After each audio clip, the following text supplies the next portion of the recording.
Brandon Morgan here, Director of Education at Kabuki Strength, and today we're going to be talking about optimizing movement quality intervention for coaches, trainers, clinicians, or whoever the hell you are that happens to be working with somebody or working with yourself towards optimizing your movement quality, just like anybody should if they're actually training. Because the consistent issue that so many people out there have is they don't know what the hell to start with. They see their movement quality or somebody else's movement quality, and it has 10 different issues, and what they start with is actually rather important, yet there's no framework to decide what the top of the hierarchy issue is.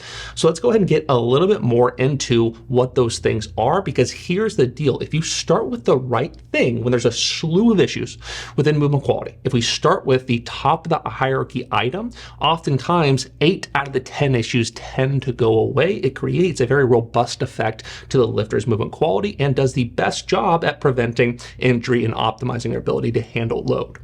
This guided solution will start with a lecture portion. I'll try to make this relatively short and sweet. I want this to be more so focused on the practical application side of things, but there's some information we have to preface with to really understand the principles at play here. The first of which is going to be the hierarchy of movement pattern intervention that we here at Kabuki have developed and really push. Now, basically, there's 4 different components, 3 in particular we're going to talk about today, in which we will go through when we see a lifter have issues with all of them, which is actually quite common. So we'll start with the hierarchy in the lecture section, then we'll move on to breathing and bracing basics. And keep in mind, when I say basics, a lot of the basics behind breathing and bracing are actually things that very few people have a remote understanding of, as I have came to the conclusion of being able to travel around the world and putting on seminars, even trainers that have been at it for a very long time, even professional strength coaches for MLB, NFL, these really big teams have very little understanding of the deeper nuances behind breathing and bracing. Now, we're not going to go too deep in the weeds when it comes to it, but we will likely spend the most amount of time talking about breathing and bracing in the lecture just because there's so much to cover, so much vital information to cover. Now, are we going to get into individual stabilizers? Are we going to get into the deepest, most granular nuance? Not so much. I'm going to make a conscious point to not do that. I just want to talk about the prefacing information to understand the practical application side of why we do what. Then lastly, in the lecture section, we're going to talk about rooting and foot ankle complex. Now, typically, in our Principles of Loaded Movement seminar and similar seminars, there's a few other concepts that we talk about at length. I'm trying to make this as minimalistic as possible because realistically, when you look at somebody's movement quality or you look at the totality of faults people tend to run into, movement faults that is, if the lifter can optimize their breathing and bracing and rooting foot ankle complex, 95% of issues dissipate. It is amazing how robust of an effect that can have on a lifter. And it's also amazing how many movement faults simply are stemming from breathing and bracing limitations. Now, once we are done with the lecture section, we're going to get into the practical application side of things, where the first thing we'll touch on is the most common faults. Now, when it comes to common faults, this, amongst many other things, can be an entire lecture in itself. It is an exhaustive list we could produce as far as common movement faults. But for today, we're going to stick to the most common. We're going to stick to the ones that we see 90% of the time when lifters run into resistance in their actual resistance training. And we'll talk about how we would go about addressing them. Now, we're going to divvy up those movement faults into 4 distinct categories. The first of which is going to be positional faults. Second of which, breathing and bracing faults. The third is going to be hinging faults. And then lastly, rooting and foot ankle complex faults, which again, those 4 faults are the biggest contributors towards major movement concerns that we have to fix if we want to optimize things for the lifters or yourself. Now, next we're going to get into in-movement fixes. At Kabuki, we have a very simple philosophy, one that many people do not understand, and that is, if you can fix the problem in the movement itself, you always should. It seems like the industry has more of a bias towards a saying that's similar to this: when in doubt, regress it out. That's what it seems like they are following in their head, and we could not disagree more. A lot of coaches, trainers, clinicians, especially clinicians, when in doubt, they just regress. They regress until the regressions are so non-specific to the lift itself, the carryover is practically non-existent. Meanwhile, with some simple cues, some simple drills, they could have gotten rid of the issue in the movement itself in a way to where it would have saved them time, saved them resources, and had a much better effect on the lifter's movement quality quality and success towards working towards our goals. So we'll talk about in-movement fixes. And then next, we'll talk about if we need to regress. Here's how we do so. Here are the regressions we bias towards to create the best carryover to fixes in the movement. Then lastly, we'll briefly get into the warm-ups we suggest, warm-up drills specifically we suggest to potentiate movement quality, specifically looking at the specific faults the lifter is having, and then talking about how we would actually mix in very particular drills to help with said faults into the warm-up to potentiate performance and get rid of the fault itself prior to even doing the major movement that day. It is amazing how much effect can be produced by simply designing a very thought out movement plan with a lot of the drills that we're going to cover here today. So that's a general overview where we're going to talk about. Let's go ahead and get into it, starting off with some personal stories from myself on why efficient movement pattern intervention is incredibly important. There is a very unfortunate truth we have to admit to, we have to come to terms with, and that is the number one goal of someone like myself. The number one goal of a strength coach is to create more robustness, to create more resiliency for the athlete themselves within strength training, to make sure they do not get injured on the field if they're say an athlete, or if you're a personal trainer in a commercial gym environment training an elder population individual, then it's going to be less of an issue on the field, more of an issue of a slip and fall or something like that. But the number one goal we have is to develop a program that allows the person to gain more resiliency. The thing is, though, poorly executed training can just as easily, I would go as far as to argue, can more easily create fragility as it can resiliency. You can just as easily, if not more easily, increase injury likelihood as you can decrease injury likelihood. And the number one factor that dictates which one of these roads you're going to go down is your ability to improve movement quality efficiently as a coach. If you cannot affect positive changes in a lifter's movement quality, you are dead upon arrival as far as creating the best results for them. But I'll take it a step further. You may actually do more harm than good. And that's the unfortunate truth of a strength coach, of a trainer, of a clinician. And unfortunately, I've seen that firsthand time and time again. Your ability to improve movement quality in a timely fashion, in a fashion that gets the best effect possible, is incredibly important. And it is the major factor that decides whether you are going to create fragility or resiliency, while your number one goal is typically to create resiliency. Now, talking about specifically the hierarchy of movement pattern intervention, prior to getting into that, I want to give a quick story about how these principles affected me initially. So when I first went to a Kabuki Strength Principles of Loaded Movement seminar, I was a personal trainer that also worked as a collegiate strength coach, but most of my hours were spent at a commercial gym training Gen Pop. With this being said, I had one specific lifter that I saw from afar that was actually going for his first powerlifting meet. He was in his upper 40s, something to that effect. And I saw another personal trainer on staff working with him, and it was a shit show. I was grinding my teeth watching it. It was so hard to watch, because watching this lifter from afar, they were working on the squat. He was a pretty strong individual, naturally, immediately was pushing numbers that were pretty impressive.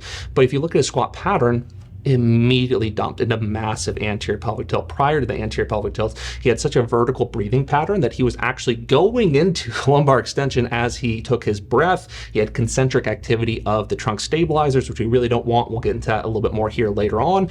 As he squatted down, there was massive knee caves, just aggressive collapsing inwards or pronation of the foot. It was just problem after problem after problem. And what the personal trainer, the conclusion the personal trainer came to is they saw this and go, well, it looks like you have tight hamstrings and IT bands, so let's have you do some tissue work.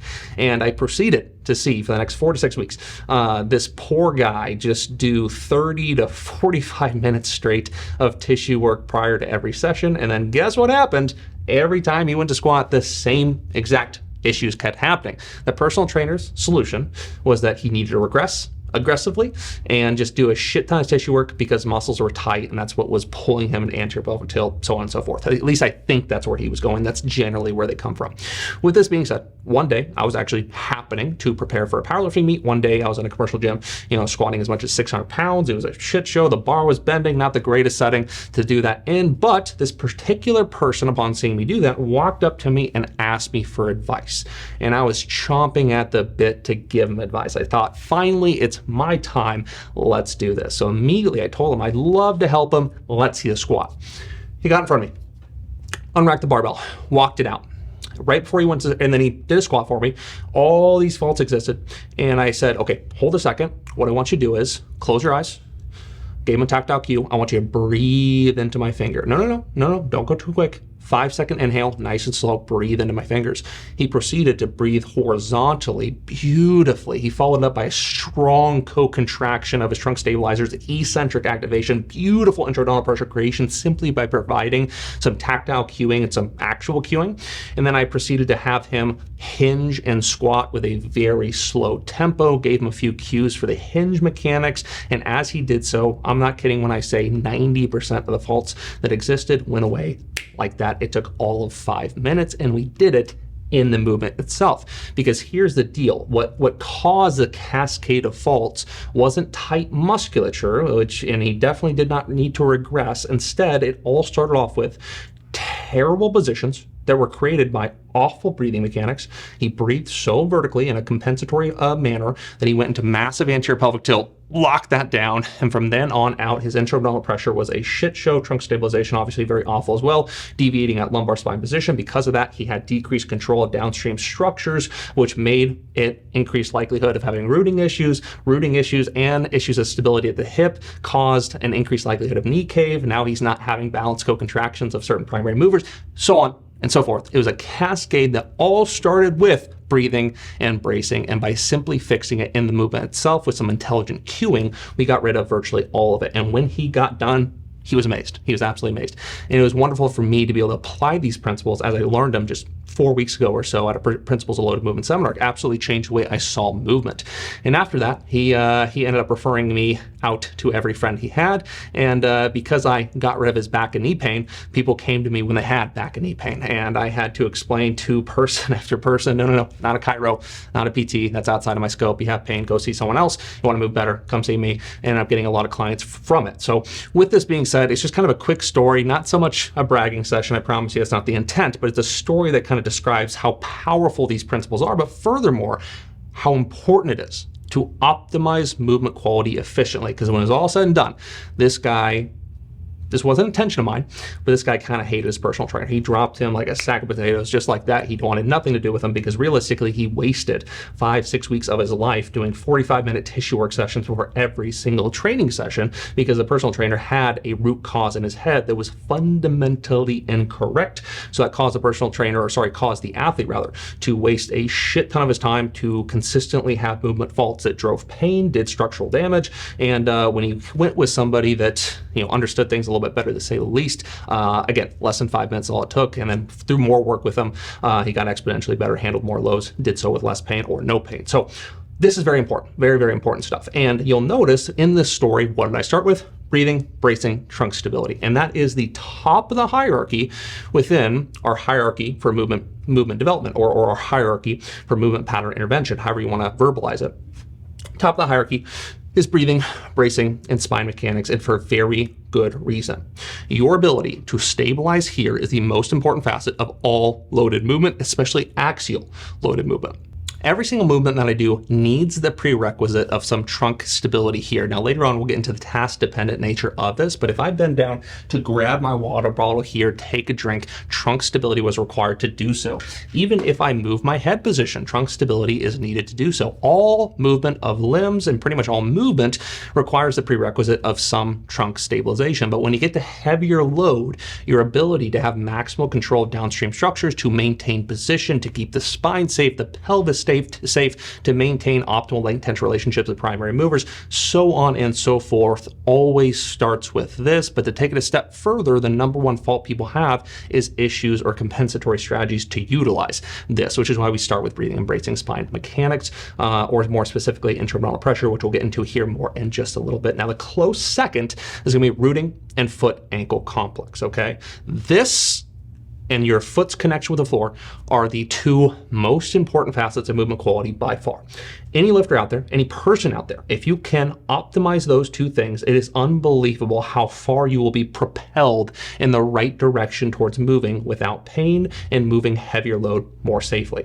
So that is the primary components that we're talking about today. If we get further down this hierarchy, we start to get into shoulder girdle as well as hip, right? Shoulder girdle plays a lot of importance as well. I'll briefly touch on that in the application side of things, as for example, lat engagement scapular depression is vitally important to maximize trunk stabilization because lats are a spine stabilizer. So with that being said, that is our hierarchy, but it all starts with breathing, bracing, trunk stability, and then a close second being rooting. Let's get into more deeply what these mean. Now let's get into diaphragm function and intra-abdominal pressure creation, as well as bracing as a whole. The first thing I want everybody to understand here is that breathing is not bracing. These are separate things that have an added effect to one another, right? With this being said, they are not the same. A lot of people think that breathing is synonymous with bracing and that it is bracing, and that is certainly not the case, and that drives people to take these big vertical compensatory breathing patterns prior to going through a squat. It ends up being a very poor strategy overall.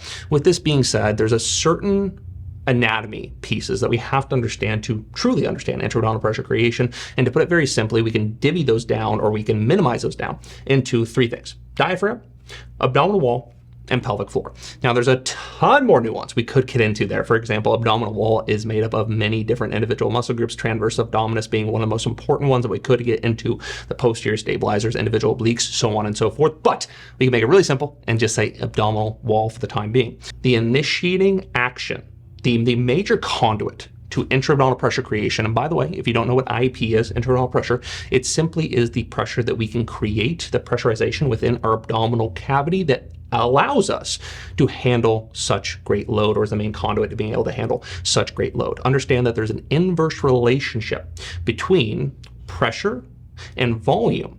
And when we go to actually take our breath, volume is decreased within our abdominal cavity and pressure is increased. That pressurization allows us to have the utmost spine trunk stability and many other things that I've already mentioned. The initiating action within creating intra-abdominal pressure is typically that breath, right? If you see really successful lifters go to squat, for example, they take that big breath in, followed up by a strong brace, a strong co-contraction of the trunk musculature. But what actually happens mechanistically? What happens mechanistically is our diaphragm is the initiating action. Our diaphragm plays a very strong role within this process. In fact, the initiating role. When we take our breath in and start to create intra-abdominal pressure creation, our diaphragm actually approximates or depresses downwards towards our pelvic floor.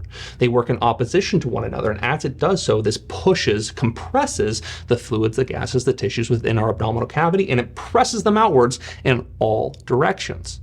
This is why when you see highly successful squatters that are also very efficient, such as the Joe Sullivans, such as the Chris Duffins, when you go to see them squat, what you'll notice is as they take their breath in, if you have a good enough angle, you'll clearly see that they don't just inflate or expand in the front, they also expand here, here, here, here, here, all the way around in a 360 sheath. And that is the process in which I'm talking about. When the diaphragm descends down, approximates down towards the pelvic floor, it presses this abdominal content in all directions. We see eccentric activation or expansion in all directions. We often refer to that as omnidirectional breathing patterns. It happens everywhere, not just the front. The front is a very common fallacy within the industry or just people in general. That's the initiating action. Then we see the eccentric activation of our musculature in a 360 sheath all the way around our trunk, including back here, followed up by a strong muscular co-contraction that really seals the deal as far as creating this canister of pressure, this pressure cooker of pressure. There's many different ways we can visualize it or talk about it. One of our favorite actually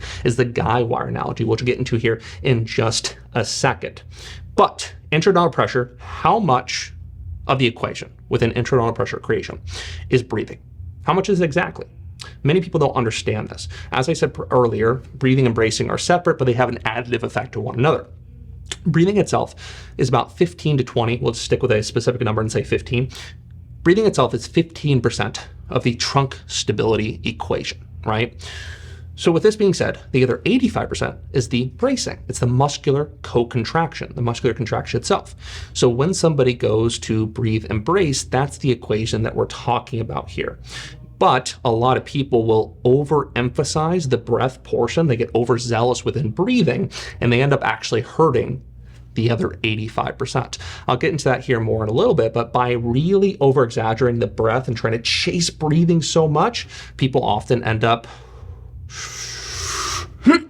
but in doing so, they passively lengthen the abdominal musculature and they decrease, the lifter decreases the muscular capability of creating that co-contraction, of creating the brace. So now in chasing perfection or overzealously trying to improve the 15% breath, they ruin the 85%. They trade 15% for 85%. Realistically, end up ruining both of them because even the vertical breathing pattern doesn't allow full approximation with the diaphragm towards the pelvic floor. As I mentioned previously, the guy wire system is a fantastic reference. The caveat that I've learned lately, though, is that not everybody knows what a guy wire system is. So we actually have one out in front of Kabuki. We have this big ass radio tower, and stemming from it in all directions connected to the floor is big ass wires. Why are these wires here? They're called the guy wire system. Why are they there? To aid in stability, to make the center structure resistant to change or the outside condition, so that if a storm happens, if anything happens, the center structure will remain intact because it has the utmost stability based upon the guy wire system. When you do this optimally, we create an internal guy wire system. Now, the guy wire reference, I gotta give credit where credit's due. One of our advisory board members, Stu McGill, which you should be aware of who he is, he actually created this analogy. It's a damn good one, really, really good one. But all that to say, when we create pressurization in all directions, we create an internal guy wire system. And when you look at a guy wire system to support a structure, you'll notice the wires aren't just in the front, they aren't just on the side, they are in every single direction to fully stabilize the center structure, and the same thing needs to happen here. If we pressurize optimally in all directions, we have the utmost stability for the center structure, which is our spine, our pelvis, and surrounding structures, which makes us allows us to handle the utmost load and axial loading setting, especially. Now, in a little bit, we're going to talk about very specific imbalances within people's ability to create that 360 stability, the most common of which is a lack in ability to utilize the posterior portion of the trunk. This is very, very common. And I'm going to talk about later some testing methods to assess this. I personally believe that every single lifter out there should have their stability, their inflation checked within the every portion of their trunk, because it's so often the lifter will have hip shift, a lifter will have severe knee cave on one side, they'll have a series of detrimental faults that they don't know why it's happening, but then upon assessment of their breathing and bracing, specifically the rigidity they're creating within the posterior portion of the trunk way back here, people end up finding out that they have a major asymmetry within their ability to create rigidity in the posterior portion of the trunk. For example, with me, I'm a really good example of this. I found this out recently. I had hip shift come out of nowhere, happened for quite some time. And when I actually got palpated, when I got tested, what I found was the right side back here was not inflating, and furthermore was creating very little rigidity. When I went to take my breath in, left side inflated beautifully, expanded even more when I went to create rigidity. Right side was practically no inflation, and then a little bit out when I went to create rigidity, but that created a bilateral imbalance within my ability to stabilize a trunk, which had downstream consequences for one side specifically, which then created a slew of compensatory mechanisms to move the load that I did not want to have. And if I would have let that go on, there would have been a number of downward spiral kind of consequences, but luckily I addressed it and tried to nip it in the bud. Still working on it right now, but point is actually very common where a lifter will lack the ability, lack the motor control to stabilize back here, to inflate back here. Another good example is the lateral portion, and when this happens, it should be assessed and it should be addressed, because if it's not looked at over time, there's major consequences that can happen, especially come in the form of major injuries. Now, last thing I want to talk about when it comes to IAP creation, trunk stabilization as a whole, understand that there's a task-dependent nature when it comes to trunk stability requirements. One of the best examples I like to bring up is CrossFit example of wall balls. If you don't know what I'm talking about, it's a medicine ball that people take, they squat down, they press up, and it goes way up high, hits the wall, bounces back towards them, and they have to catch it and immediately do it again. Pretty high intensity exercise when people do it. But with this being said, does it have the same trunk stability requirements as a barbell back squat? Hell to the no, which is why, guess what we don't need to hold our breath? We don't need that last 15% of the air holding part of trunk stability due to the fact that trunk stability demands are so minimal when we're doing that with a 10-pound medicine ball. So instead, a simple muscular co-contraction where I can still breathe and maintain it, that's all I need. That's all I need for the task at hand. Another good example, I bend over to pick up my water bottle. Very little trunk stability is needed to do that task. Some is, but very little. But when I go to do a 1-rep max back squat, I need every single semblance of trunk stabilization my body can create to do that well. So with this being said, I need that last 15%. In fact, I need 100%. So my position has to be perfect. My strategies have to be perfect. Inflation and 360 rigidity has to be perfect to really be able to handle that load to the top of my ability to do so. But then we make one more comparison. What about a 1-rep max squat compared to an easier set of 10 reps squat? Is requirements the same? Definitely not. Not even close, in fact. With this being said, a lot of lifters, when they go to do 10 plus reps at a low intensity, they don't hold their breath every single rep. Now, there's some mixed strategies in terms of how you can address this. For example, some people will still create full trunk stability, hold their breath, and then perform 2, 3, 4 reps at a time, reset at the top and do it again. But a lot of people will just simply create that 85% co-contraction of trunk musculature, not hold their breath, continually breathe throughout all those repetitions, because guess what? That's all they need for the task at hand. Think about the task-dependent nature of trunk stabilization like a dial. That dial can turn up to 10, that dial can turn down to 1. A good 1 example is picking up this water bottle. A good 3 example would be the wall balls of the medicine ball. A good, 6.5 example would be a 10-rep easy set of barbell back squat. And a good 10 example would be that 1-rep max squat. And we have to adjust our strategies depending upon the task at hand. A lot of lifters make the mistake of learning really good bracing and then doing that same bracing cadence and doing the same intention for all activities. Newsflash, I do not have to lift this up. That'd be ridiculous. Obviously, there's a task-dependent nature to all activities, though for all activities, trunk stabilization is needed. And the last thing I want to talk about in the breathing and bracing section is going to be the positional demands that are required to stabilize fully. Understand that we have a rib cage over pelvis position that's required to be able to have full depression, full approximation, full mobility, I guess you could say, of your diaphragm. To create intra-abdominal pressure fully, to create trunk stability fully, to create your brace fully, however you want to put it, we need to have this position right here.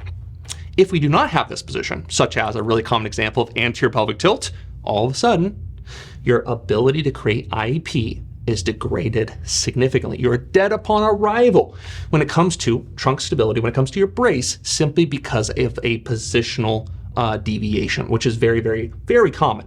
A lot of lifters will have terrible breathing and bracing, and they work on it so much, but they never go anywhere because they don't realize during the unrack of their squat every single time, they unrack like this, they walk out like this, they breathe and brace from there, and they don't know why they're breathing and bracing. Just feels terrible no matter what they do. It's because you have a positional limitation from the start that makes you dead upon arrival when it comes to trunk stability. So understand, the last thing I want to cover here when it comes to trunk stability, understand that position matters, and it matters a lot. We need a stacked rib cage over pelvis position with a neutral head position, might I add, which we'll get into here more in a little bit. We need this position to be able to fully generate trunk stability. If we do not have that, we are dead upon arrival. Within doing so, you'll still be able to create some, but not nearly as much as you otherwise could. Now next, let's go ahead and move on to rooting and foot ankle complex. I'll try to get through this relatively quickly. There's less nuance I want to cover, but first understand that when it comes to rooting 101, force production and upstream joint stability is dependent upon your foot's connection with the floor. Okay.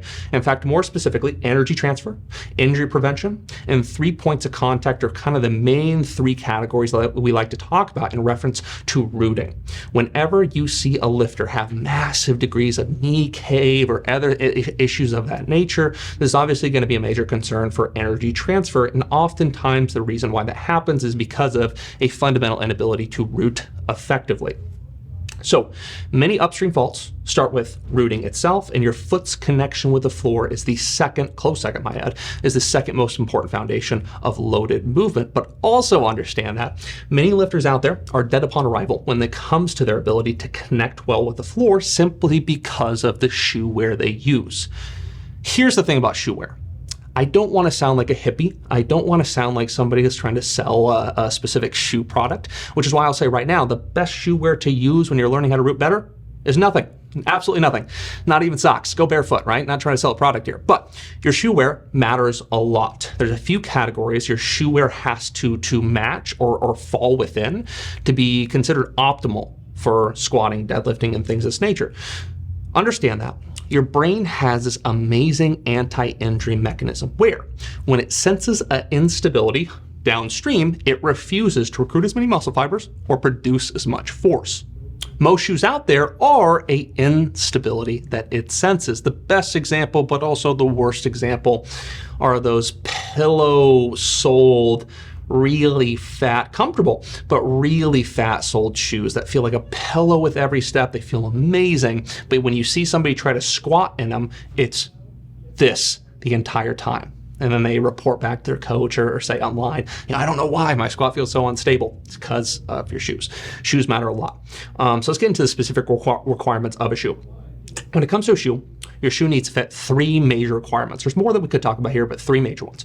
First of which is minimal material separating your foot from the floor to maximize proprioception, to maximize your ability to connect with the floor. The second of which is they are flat to the floor. Absolutely no toe lift, which is very, very common.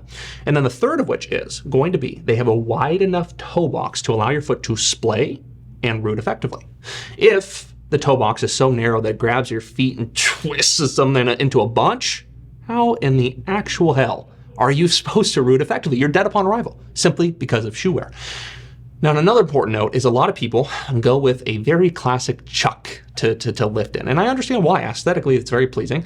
It's kind of appealing to where strength sports, especially powerlifting, started, right? It's almost like the entry equipment you need to start powerlifting. I had that phase myself, but what I had happen in that phase is terrible rooting for 2 primary reasons.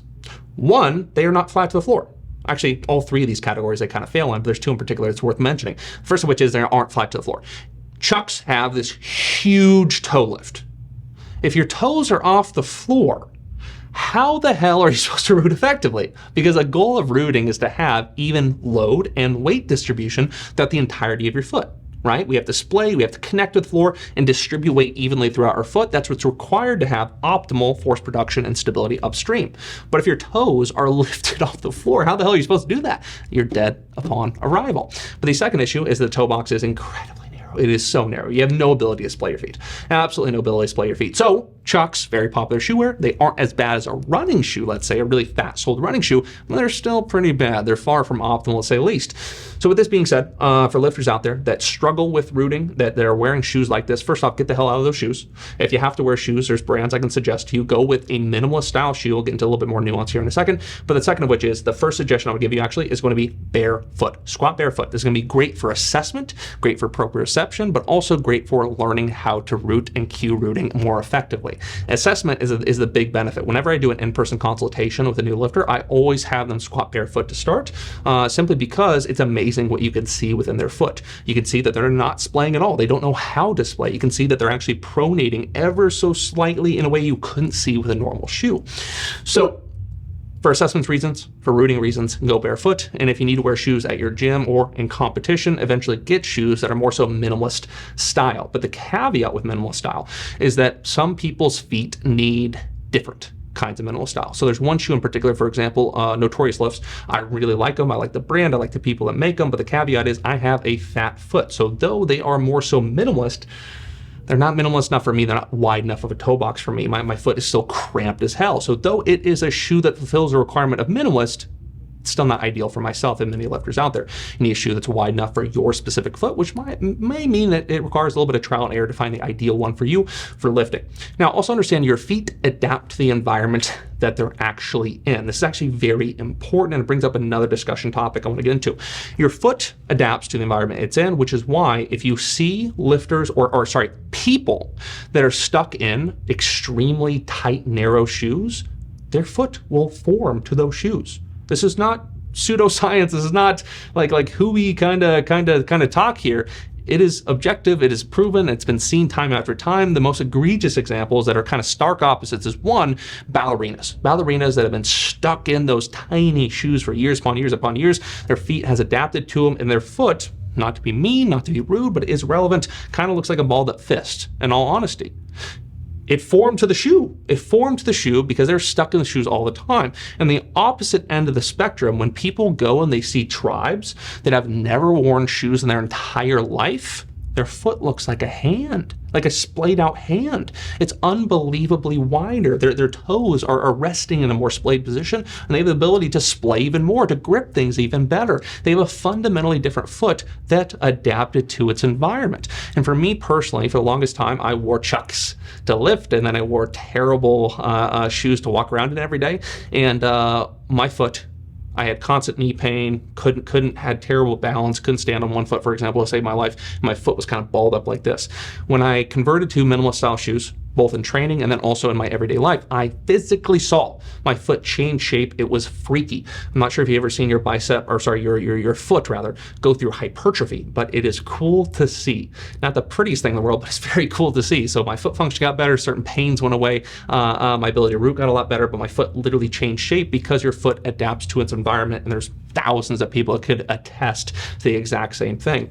So also understand that, which kind of brings up the conversation topic of, even if you're trying to maximize your ability to root and lift safely, especially squatting, deadlifting, whatever it may be, consider wearing minimalist in everyday life as well. Because in training, if you wear minimalist style shoes, you'll have the opportunity to do it better in training. But if in your everyday life for 18 other hours a day, you just stick yourself in this terrible shoe, your foot's still going to be adapted to the environment you put it in for the most part of the day. So I would also suggest going minimalist style throughout the day. That's really the biggest bang for your buck. Though there is an adaptation process to cover there, we won't get too into. But if you're wearing these shoes that are just crunching and killing your foot function, and that's all you've ever known, don't go to minimalist style shoe 100% time like that. There's a progression and adaptation period you have to go through to avoid pain or injury when you first get into them, because your foot is going to be required to work a lot harder and just be in a different environment as to adapt to over time. So that about covers it for the feet. The last thing I want to talk about is going to be how we cue optimal rooting. So there's this video here I really like to show, as it's a fantastic example, but if you are somebody that struggles with rooting, I can guarantee you won't be able to do this. This is a good visual representation of what it should look like. But a simple two-step process to cue rooting is going to be 1, splay your feet. 2, the short foot cue. We do not love the eagle claw. We do not love the even grabbing the floor with your foot can get dicey at times, because what people oftentimes do is they splay their foot, and then when they go to do the eagle claw, they curl their feet up. They decrease the surface area surface contact their foot has with the floor, and this actually isn't what we want. This video shows really well what we want. So let's actually watch this together. So that is the short foot. What you'll notice is the intrinsic musculature within the foot had to like suction cup to the floor, but the toes didn't curl. Very big difference between it. So the way that I like to cue this, maybe individual to the person, is first splay, second short foot cue. Don't curl the toes, instead use the intrinsic musculature to suction cup to the floor. And just like that, you have the best connection possible with the floor itself, and upstream structures are going to benefit massively from this. That about covers it for the lecture portion. Now we're going to get into the practical application side of things, my absolute favorite. Let's go ahead and kind of do an overview of what we'll be covering. So first and foremost, there's one specific lift that we can show these principles best with, and that is the squat, the most functional movement pattern out there, and the one that people tend to struggle with the most. Faults are happening left and right, and it demonstrates these principles really well within the application side of things. So we're going to use that as the example. We'll go through first positional faults. Second, breathing and bracing faults. Third, hinging faults. And then fourth is going to be rooting. We'll talk about why these things are important. We'll show the most common faults in association with it, and then go through drills that's going to help it. Now, first we'll go through in-movement fixes. In-movement fixes, because if you do not have to regress, if you can fix the problem in the movement itself, you always should. Quick reminder there. Second, we're going to go if regression is needed. Here's our favorite regressions to fix the problem itself. Then we're going to go into some warm-up selection suggestions as far as the drills you can choose to potentiate your ability to move more effectively in the squat itself. And then lastly, we'll go through almost like case study examples of showing a lifter that has a slew of different faults, and I'm going to ask you the question of what should we address first, and then we'll go through what I would bias towards as far as addressing this first, this second, this third, and seeing the typical result of those changes. Let's get into it. Now let's get into the practical application side of things. We're going to cover every major fault we see. Not all the faults, of course, because there's so many. This would be an entire 20+ hour course in itself. We're going to cover the major ones that we see most commonly, and then show how the principles we previously covered can be applied to addressing said faults in the most efficient manner possible. Now, as mentioned previously, there's going to be 4 distinct categories of faults that we cover. Really trying to minimize this as much as possible to simplify it. The first of which is going to be positional faults. The second of which is going to be breathing, bracing, trunk stability. The third of which is going to be rooting and foot ankle complex. And the last is going to be hinging. If lifters get rid of all 4 of these categories and work to optimize it, it is amazing how many progressions or improvements the lifter can have. But we're going to start with positional faults for one specific reason, and that is they happen first and they make the lifter dead upon arrival as far as setting breathing, bracing, spine mechanics, as well as rooting optimally, hinging optimally. When somebody has a positional fault, let's say in the unrack, everything is dead upon arrival. That lifter just shot himself in the foot prior to even squatting in the first place. The 2 most common examples of positional faults that limit a lifter are 1, anterior pelvic tilt. So Connor, stand to the side here, show that bad boy for me. Classic anterior pelvic tilt, that open scissor position. Keep in mind, if we do not have the stacked rib cage over pelvis position, our diaphragm can no longer approximate and depress towards the pelvic floor in the same way. And due to this, intra-abdominal pressure creation opportunity goes down drastically. And I would say the second most common positional fault is more of a like kyphosis sort of posture. So forward head position, elbows pitched out a little bit if we're talking about the context of a squat, but this is the posture we want to avoid come hell or high water, yet is extremely common even in very high level lifters. Now that posture in particular, this is going to be an entire presentation in itself, so I won't get too deep into the nitty gritty here, but when it comes to a short duration forward head position, this is going to mitigate your ability to utilize the diaphragm fully, just like the anterior pelvic tilt example. This has actually been studied quite extensively, and for the first time ever, there's a recent study that specifically measured the short-term forward head position in healthy participants, and what they found was something that many people expected to be found, which was there was a immediate decrease in their ability to fully utilize the diaphragm. And because of that, we really want to avoid this in any kind of axial loaded movement when we go to breathe and brace. So when somebody unracks, when somebody walks out, when somebody goes to go through their stability sequence prior to squatting, we need to be tall, we need to be neutral. Any of this, any of that, any of the anterior pelvic tilts, and again, we are immediately going to minimize our ability to handle load and do so safely. Let's cover the major positional faults first, starting off with the unrack, getting into some stability concerns, and then lastly, the walkout, the unsung heroes of the squat, the things that never get talked about yet should be talked about all the time, as faults around here are very common. So Connor, go ahead and get under the barbell for me.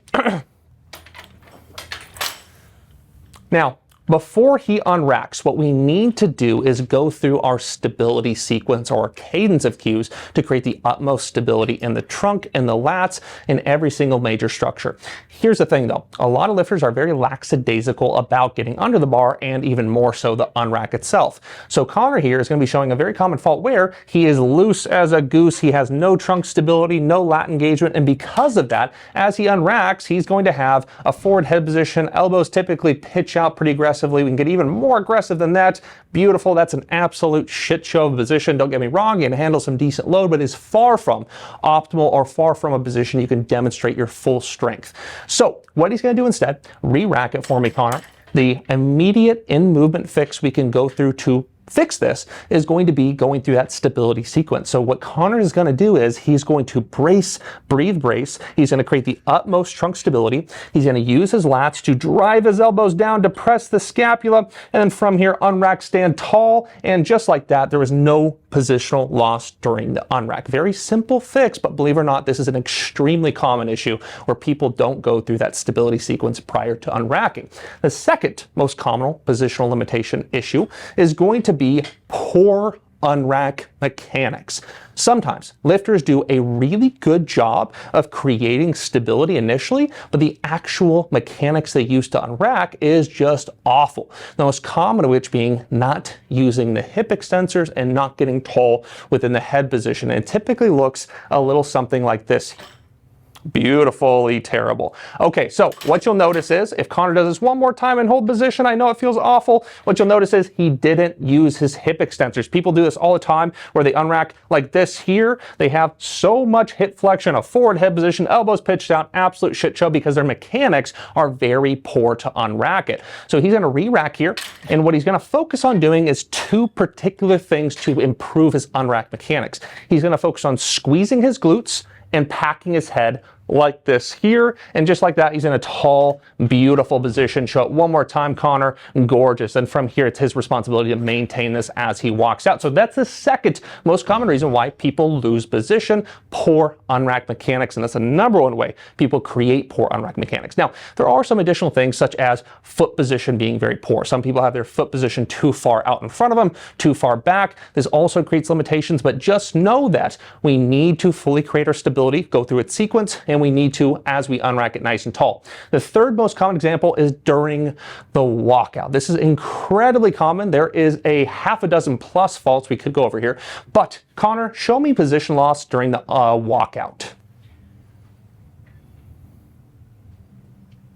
Beautifully terrible. If you see this position here, again, that kyphosis-like posture, forward head position, elbows pitched out, very, very poor position. And this happened during the actual walkout. The unrack was beautiful, stability sequence is beautiful, but because he took too far of a first step and didn't maintain stability, he had severe positional consequences. And unfortunately, once you get into this position, we can't reclaim it with heavier load. So Connor, what I'm gonna have you do is re-rack it for me, and we're gonna go through the 3-step cadence to walk out. This is very, very important. The big mistake Connor made that was kind of a conduit to having those positional faults was that he took too big a first step, he took too many steps, and he didn't maintain the stability with his trunk and his lats and his upper back. So what he's going to do is he's going to breathe, brace, stabilize, unrack, stand tall, squeeze glutes, get tall. Then from here, he's going to take a 3-step walkout. No step is too big, incredibly slow. And then his 3rd step gets him into his ideal squat stance. You'll notice there's not a semblance of positional loss. From here, he has a stacked rib cage over pelvis position where he can breathe and brace fully, he can root effectively, and go through ideal squat mechanics.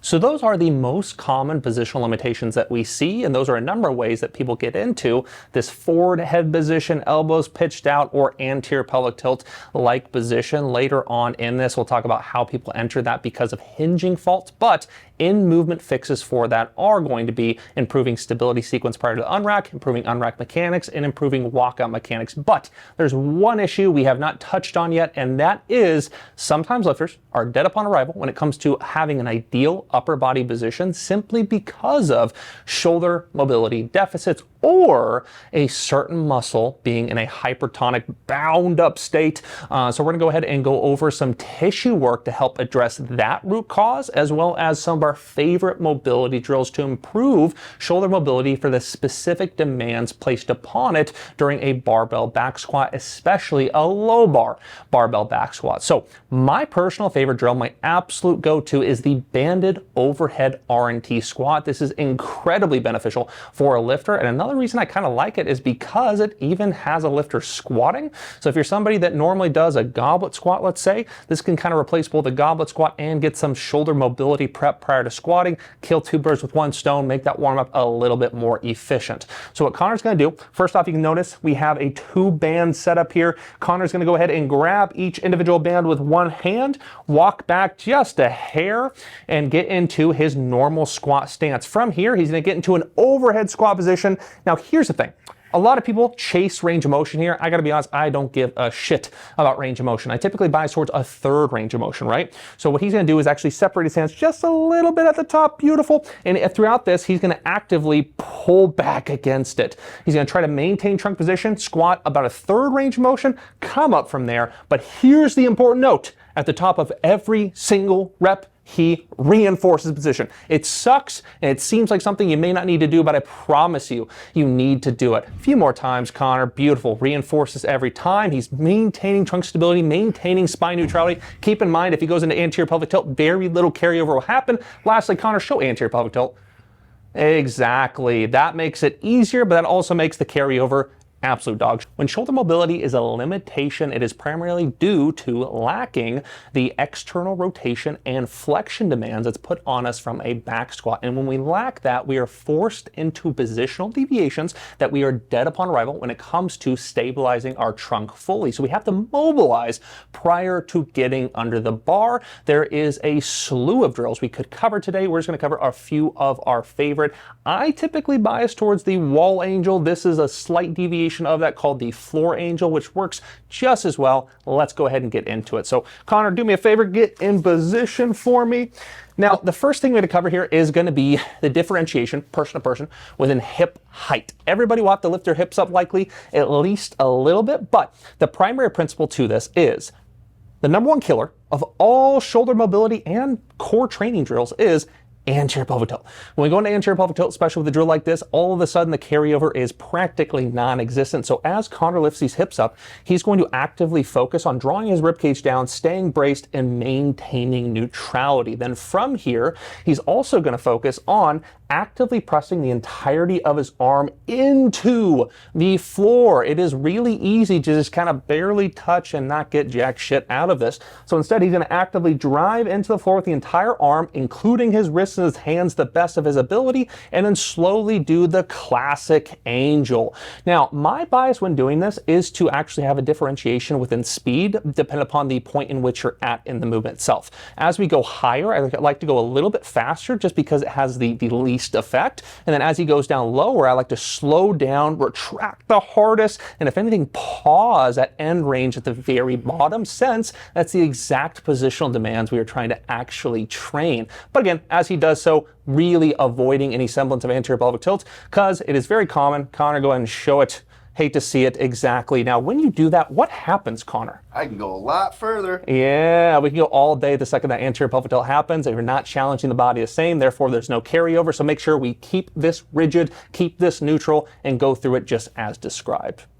Now, sometimes when shoulder mobility is a limitation to position in the back squat, it actually has less to do with mobility and more to do with a certain musculature in a hypertonic state, beat to hell, really beat up. A really common example of this is when somebody bench presses really heavy the day before squat session, 2 days, 3 days, whatever it may be. Pecs are extremely bound up. There's like 3 or 4 muscle groups that are very commonly really bound up, and they're the biggest limiter towards getting into an ideal back squat position. Now, today I want to run through just a few very basic but profound drills to improve that and get you into a better position. And Kyle's full-on course that goes incredibly in-depth towards every single muscle group, every single tissue intervention method you can possibly think of. I would definitely bias towards watching that. For today, we're just going to include the 2 most relevant drills. The first of which is going to be the Vice method. I absolutely love this guy. All we need is a Acu ball and a boomstick. But here's the thing.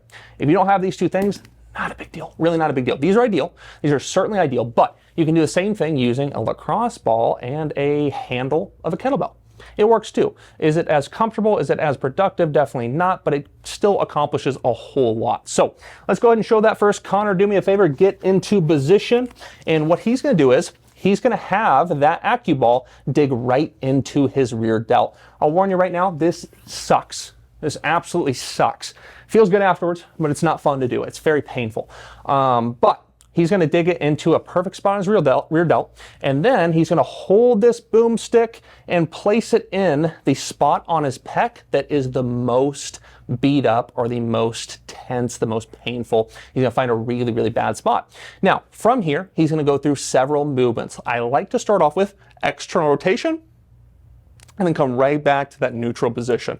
We're gonna go nice and slow. The range of motion does not have to be huge. We just have to get that muscle to fire a little bit while digging into it. So he's gonna go through that. I bias towards anywhere from 8 to 10 times. And then once he's done with that, he can do a really externally rotated overhead press. So he kind of externally rotates maximally and then goes through something close to an overhead press kind of motion.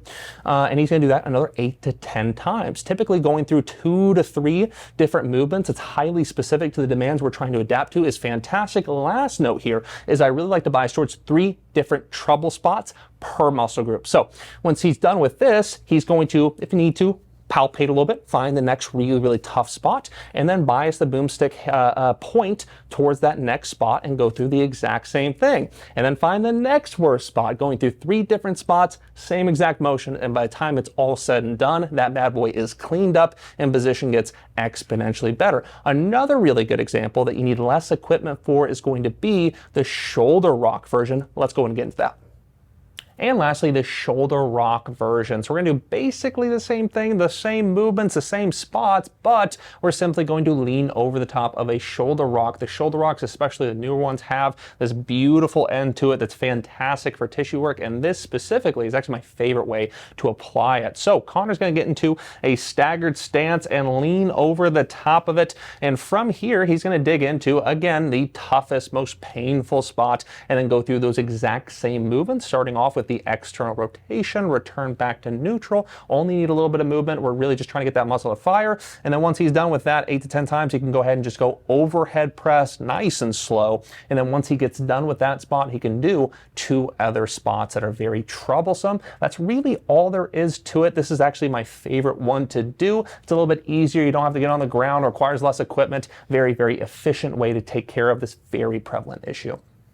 And the next series of faults, we're going to talk about breathing and bracing. We typically talk about these separately, then discuss how they have an additive effect with one another. But for today's conversation, we're going to talk about them together. We're going to show 4 distinct, very common faults that include a big vertical breath, a lack in ability to expand and create rigidity in that 360 sheath we talked about in the lecture portion. Third, we're going to talk about what happens when we have positional deviations to brace, such as that crunching motion, that posterior pelvic tilt. And then lastly, what happens when we have the vacuuming in, the concentric activity of the trunk stabilizers rather than the eccentric activity that we want to look for. Now, to show the first 2, Connor's going to do something that drives me absolutely crazy. He's going to unrack from the front, walk out forward. But for example's sake, this is going to be exponentially better. So as you'll notice, he'll have a beautiful position to unrack, to walk out in, and this is actually quite common, but then when he goes to actually take in his air, we see this big vertical expansion. Now, there's a number of things that happens that we do not want to see when this takes place.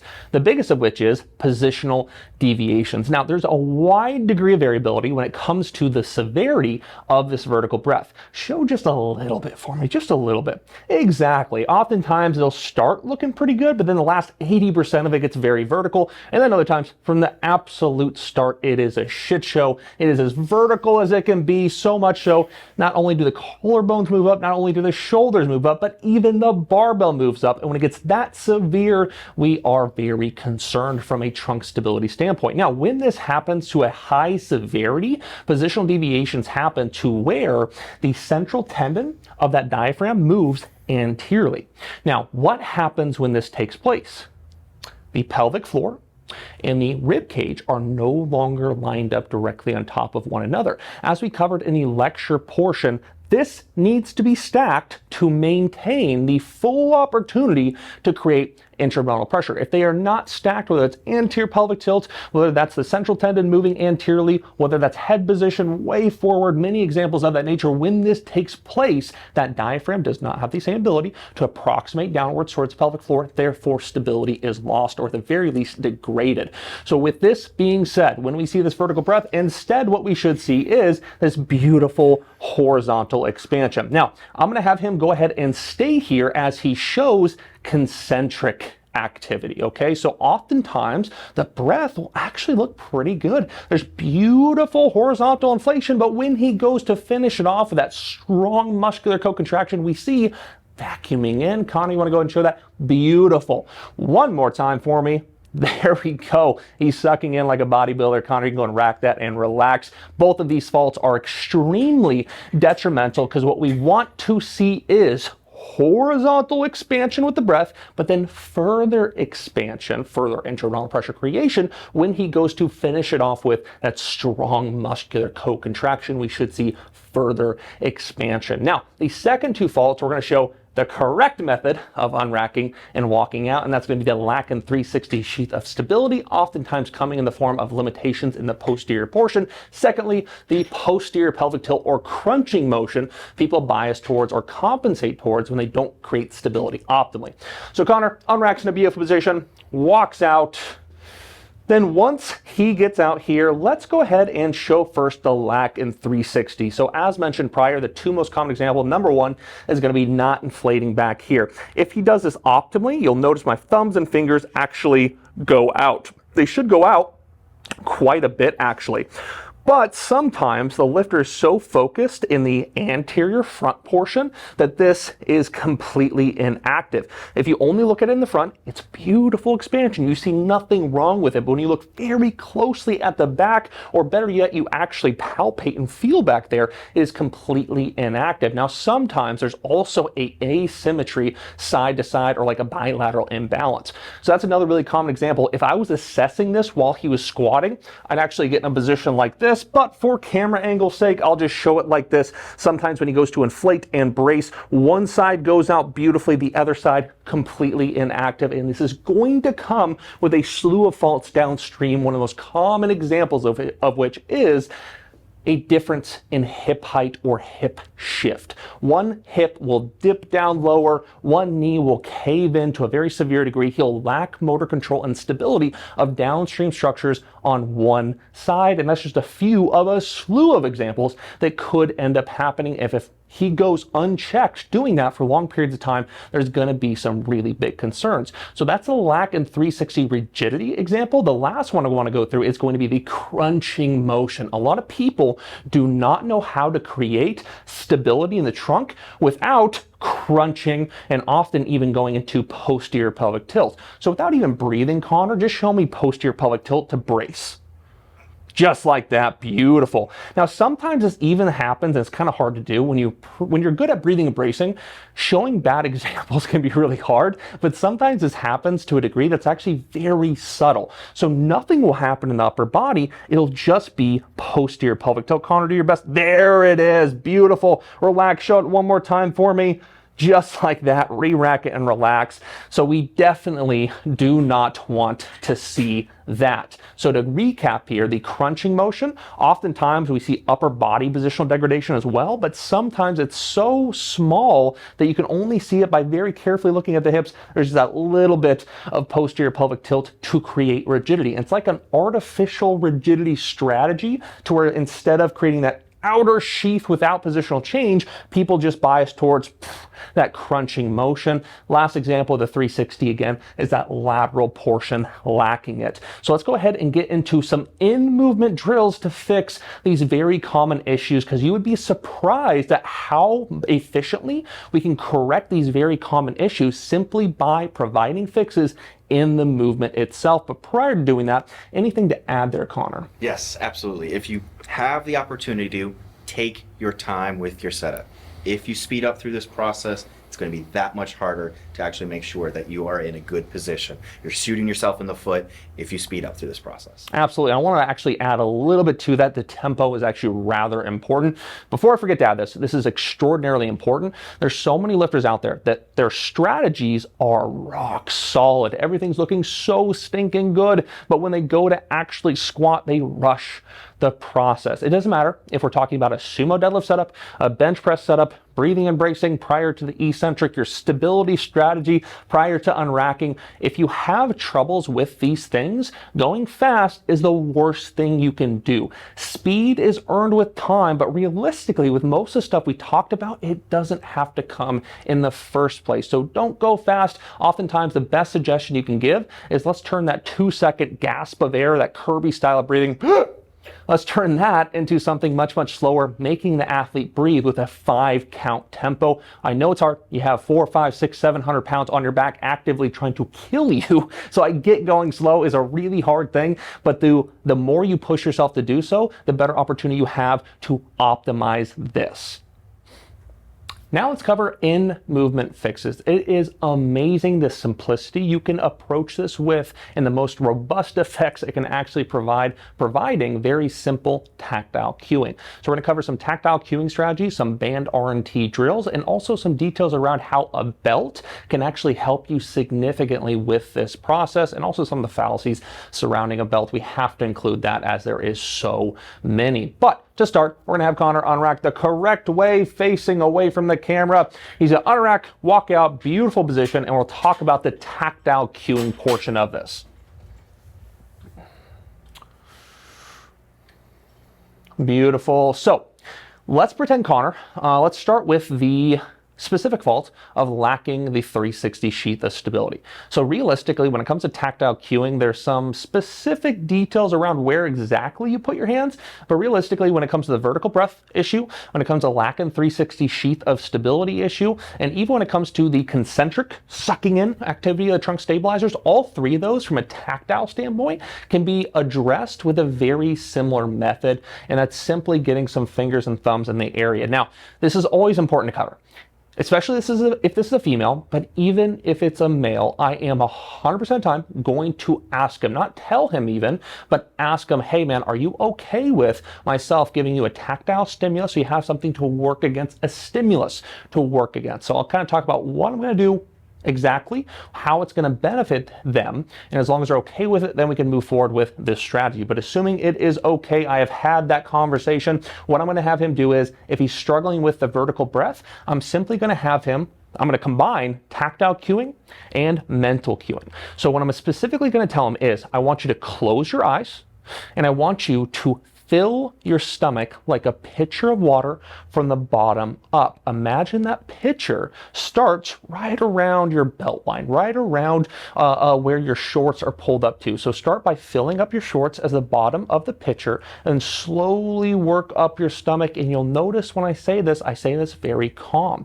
because one of the biggest drivers to vertical breathing patterns is them being in a very excited state. That's actually a natural adaptation to being stressed out, having bad posture and other things of that nature that can get rather nuanced rather quickly. We'll save that conversation for another day, but I want them to calm the fuck down. That's actually a really important note here. So when I tell them this stuff, I'm going to use cues that are very calming and relaxing, and I'm also going to have him close his eyes to have less stimuli to focus on and kind of interrupt the process. So once again, I'm going to have him close his eyes, fill that pitcher of water from the bottom up, and then as he actually does so, I may have him do that a time or two without any tactile stimulus, and then as he's doing it as needed, I'm also going to give him some tactile cueing like this. So I'll poke my fingers into his lateral portion of his trunk. My thumbs in the posterior have a heavy bias towards the specific section he may be struggling with.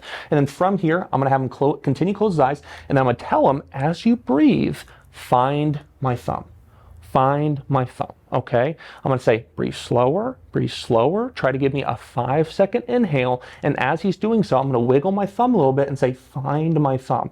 And as he does so, it's amazing how much benefit that can have to his ability to inflate the posterior. So simple, it seems like it couldn't work, but I promise you it does. Now that's specifically the breathing aspect of things. I may even have him not breathe at all, not try to maximize IEP, and instead specifically focus on the brace. So let's kind of get into the movement fault of the concentric activity of the stabilizers, that sucking in bodybuilding vacuum kind of bias or compensation. If that's the case, I'm not going to have him focus on breathing at all to start. I want to focus on that 85% of trunk stability as we talked about in the lecture, and I'm going to have him just brace into my thumb.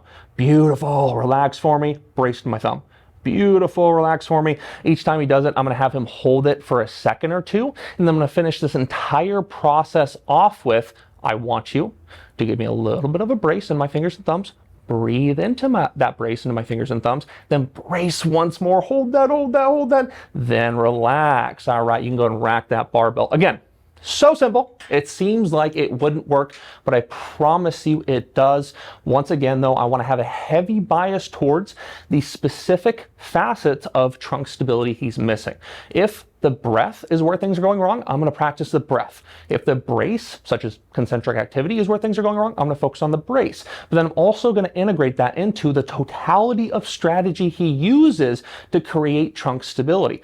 We haven't mentioned this yet, but we are not a believer, or not a big believer that is, in the breath, brace, cadence to set trunk stability. We really bias towards the brace, breath, brace for a myriad of different reasons, but to put it very simply, it just does a better job at creating trunk stabilization. And once again, if I know he has a really hard time with the lateral portion, I'm going to bias towards the lateral portion, or the most common example, the posterior portion. Or if we get into that bilateral imbalance, I'm going to not even have my hands on one side, instead have him find my thumb on that right posterior portion that he's specifically struggling with. Myself is a really good example of this.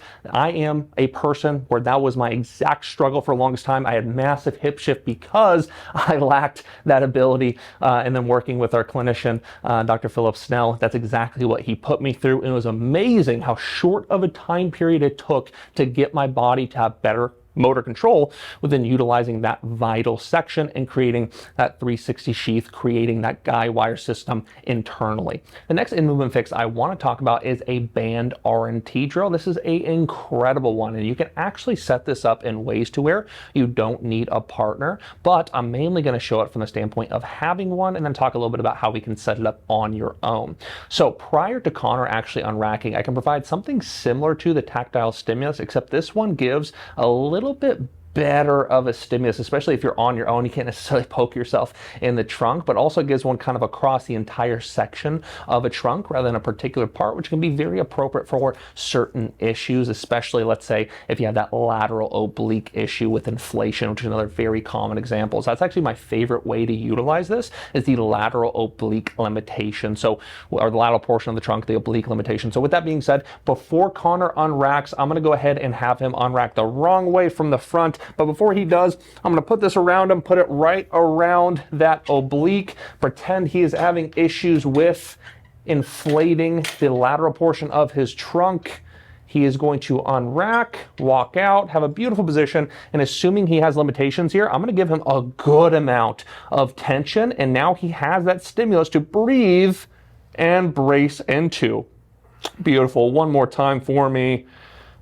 Excellent. Now I can also bias this towards the posterior. So let's say there's a really big asymmetry. He's having issues in the right portion of the posterior section. I can do the same thing, and now he has that stimulus to work against. The last example I want to give here is if he is on his own, he can tie this to just about anything and then have the same exact effect. Tie it off to the side of the rack, walk out a ways, and he can provide the same stimulus on his own. This is one of my absolute favorites. Next in movement fix I want to talk about is the category of belt. So first, to preface this conversation, understand that there's a lot of fallacies surrounding belt usage. A lot of people consider them to be a passive means of stability. We could not disagree more. They are an active means of additional stability, a opportunity to create the utmost stability. A lot of people don't understand the true purpose of them. To put it very simply, it's just a rigid surface to press into. And when you're having troubles inflating in that 360 sheath, or just having troubles horizontally expanding during your brace or whatever it may be. Actually, a really good example is the concentric activity, the sucking in. When we wear a belt, we now have a rigid structure all the way around our trunk to cue pressing outward, breathing outward. So if you use the belt correctly, it can be a fantastic fix to these issues. But furthermore, we have to make sure when we put the belt on, we are not wearing it in a detrimental fashion. So as Connor puts this on, he's actually going to wear it a little bit looser than most people would. So understand, as I mentioned prior, speed is earned with time, though it doesn't have to be earned in the first place with many different concepts around lifting. But a very similar conversation could be had around belts. Tightness is earned with time, but we always want to make sure we don't put it on too tight. I personally would argue for the vast majority of people, you should always have it loose enough to where you can fit 2 fingers in sideways in a relaxed position between the stomach and the belt. That way you have just enough room to expand and brace into it. But let's say you're having issues with these kinds of components, then you should likely wear it a little bit looser, because people's body, they have to go through adaptations to learn how to pressurize against it. It's actually a really hard skill set to get used to initially, so I suggest people wear it looser, then earn the right to make it a little bit tighter throughout time, but keeping in mind that it should never be too tight. There should always be a little bit of room there. But now all of a sudden, Connor, if you kind of pretend you're in a squat position here, now all of a sudden Connor has something to breathe and brace into. And this can be a fantastic way to help with a lot of these issues. And oftentimes I'll still use a lot of the cues that I mentioned previously. So one of my favorite in movement cues is that pitcher of water from the bottom up. So he can actually do that while squatting, close his eyes ideally. Another really good cue is actually drawing his rib cage down, like he's pressing down on a ball of air, a ball of pressure. That's another really good one. Then last really good one I fell in love with lately is breathing into the lateral portions of the belt. If a lifter closes their eyes and just focuses on breathing and bracing into those lateral portions, it can have a weirdly robust effect. But maintaining the belt being on, I want to talk about some additional creative drills I love for these kinds of issues. One of the best of which, in my opinion, is actually utilizing a simple towel. So we can also use a backpack strap. There's the drill that I kind of made up one day, in all honesty, that works really well, where you take a backpack strap, you tie off a weight to it, put it in between. You can find it on a few different places, EDU Plus, my Instagram, but this one is a little bit easier to facilitate simply because everybody has a towel. Not everybody has a backpack strap. So with that being said, if Connor turns aside just a little bit for me, I can actually put this between his belt and his stomach. He can cinch it down, and believe it or not, just having this gives him a little more tactile feedback to specifically breathe and brace into. So if he has that lateral portion issue, this is perfect placement. If he's having more so the posterior issue, then if he turns to the side here and unlatches, we can actually bias this towards the back and then do the exact same thing. Now we can also, if you have a partner,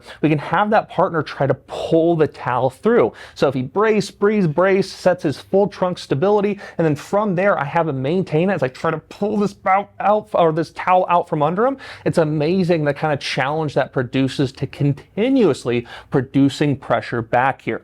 Now, let's go ahead and take this belt off and talk about another belt. When it comes to breath belts are a kind of sore subject within certain groups in the strength world, but the fact of the matter is it's simply a tool. It's a tool that actually does provide quite a bit of benefit. It's simply a belt that facilitates or increases or encourages, I would say, the expansion horizontally throughout the entirety of the breath. But there's a little confusion as to when you should use the breath belt. Is the breath belt going to be a belt that can replace the rigid belt? No.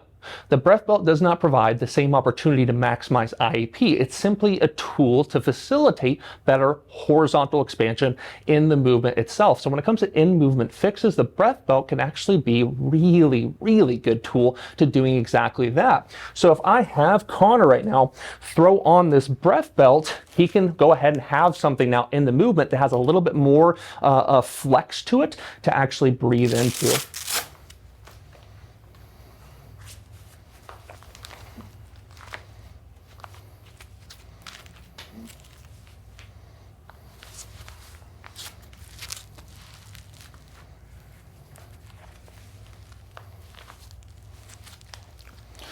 Beautiful. So because this is meant to expand, now he has something that's much easier to facilitate that horizontal expansion in all directions. Very nice. Now, pretend that he's still having an issue with a particular portion of his trunk, that full guy wire system creating stability. I can actually add this guy in as well. So the breath belt is specifically designed to be able to add things into it. If you only have a lacrosse ball, that works too. But the reason I love this drill so much is specifically because if you do not make the fix it's trying to facilitate, it gets very painful very quickly. It actually forces you to brace harder in that specific spot, because this will be very painful until you create the utmost rigidity within that spot. So not only are you provided a really robust tactile cue, but furthermore, there's significant pain if you're loosey-goosey there in a sense. But when you create rigidity, all of a sudden that pain goes away. So this is a really good correction method. So what I can do is, pretending it's a lateral portion, that's a limitation, let's loosen this just a little bit. He's going to loosen this bad boy. There's actually specific pockets you can stick this into, but you can also just shove it in kind of like that there.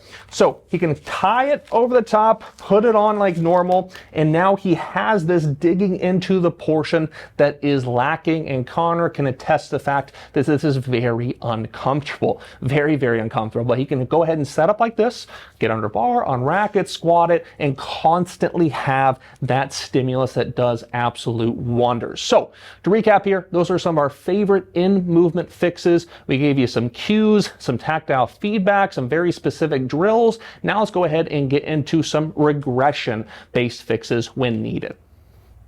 So the first regression-based drill I want to cover is a very simple one, the sandwich drill. This is actually one of my absolute favorite go-tos. It requires zero equipment, and the best part of it is, I always say, that if you are having, let's say, breathing issues, you have these deeply ingrained compensatory mechanisms when you go to breathe. This could be an entire course in itself as far as a totality of bad effects that comes with breathing vertically throughout the day. Humans were meant to breathe horizontally. Horizontal inflation really maximizes performance stability and prevents injury when it comes to the confines of lifting, but there are far more benefits outside of lifting as well. But with this being said, if you have a lifter that's struggling with it, it's actually a really good idea to practice better breathing, not just in training, but throughout the entirety of the day. And the reason I love this sandwich drill is because you can use it prior to getting under the barbell to potentiate that horizontal expansion or better rigidity within certain portions of the trunk. But furthermore, you can do so while you're at a stoplight in your car. You can do so while you're watching TV at home. In fact, when I have really struggled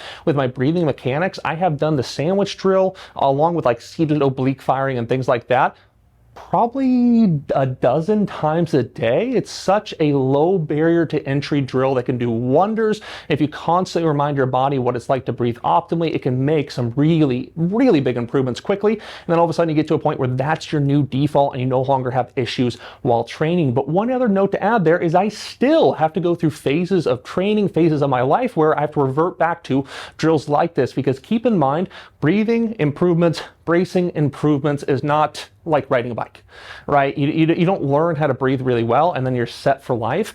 That's not the case in any way, shape, or form, because keep in mind, these compensatory strategies to breathe is something that is a stress response that you'll have throughout the entirety of life. So for me personally, even earlier this year, had some little bit of health issues, had a little family issues, work was getting stressful. Then all of a sudden I started catching myself, and you'll notice even when you get stressful news, you could be breathing perfectly. The second you get that stressful news, you'll notice that big vertical stress response. So you will have to go back to working on this stuff in the future throughout the entirety of your life, because again, it is a very consistent response you'll have to stress and other factors of this nature. But with this being said, Connor, turn sideways a little bit for me here. When it comes to sandwich drill, we're going to take your thumbs and poke it into more so the posterior aspect of the trunk, take the fingers and dig it into the anterior. This should not be comfortable. In fact, this should be kind of shitty to do.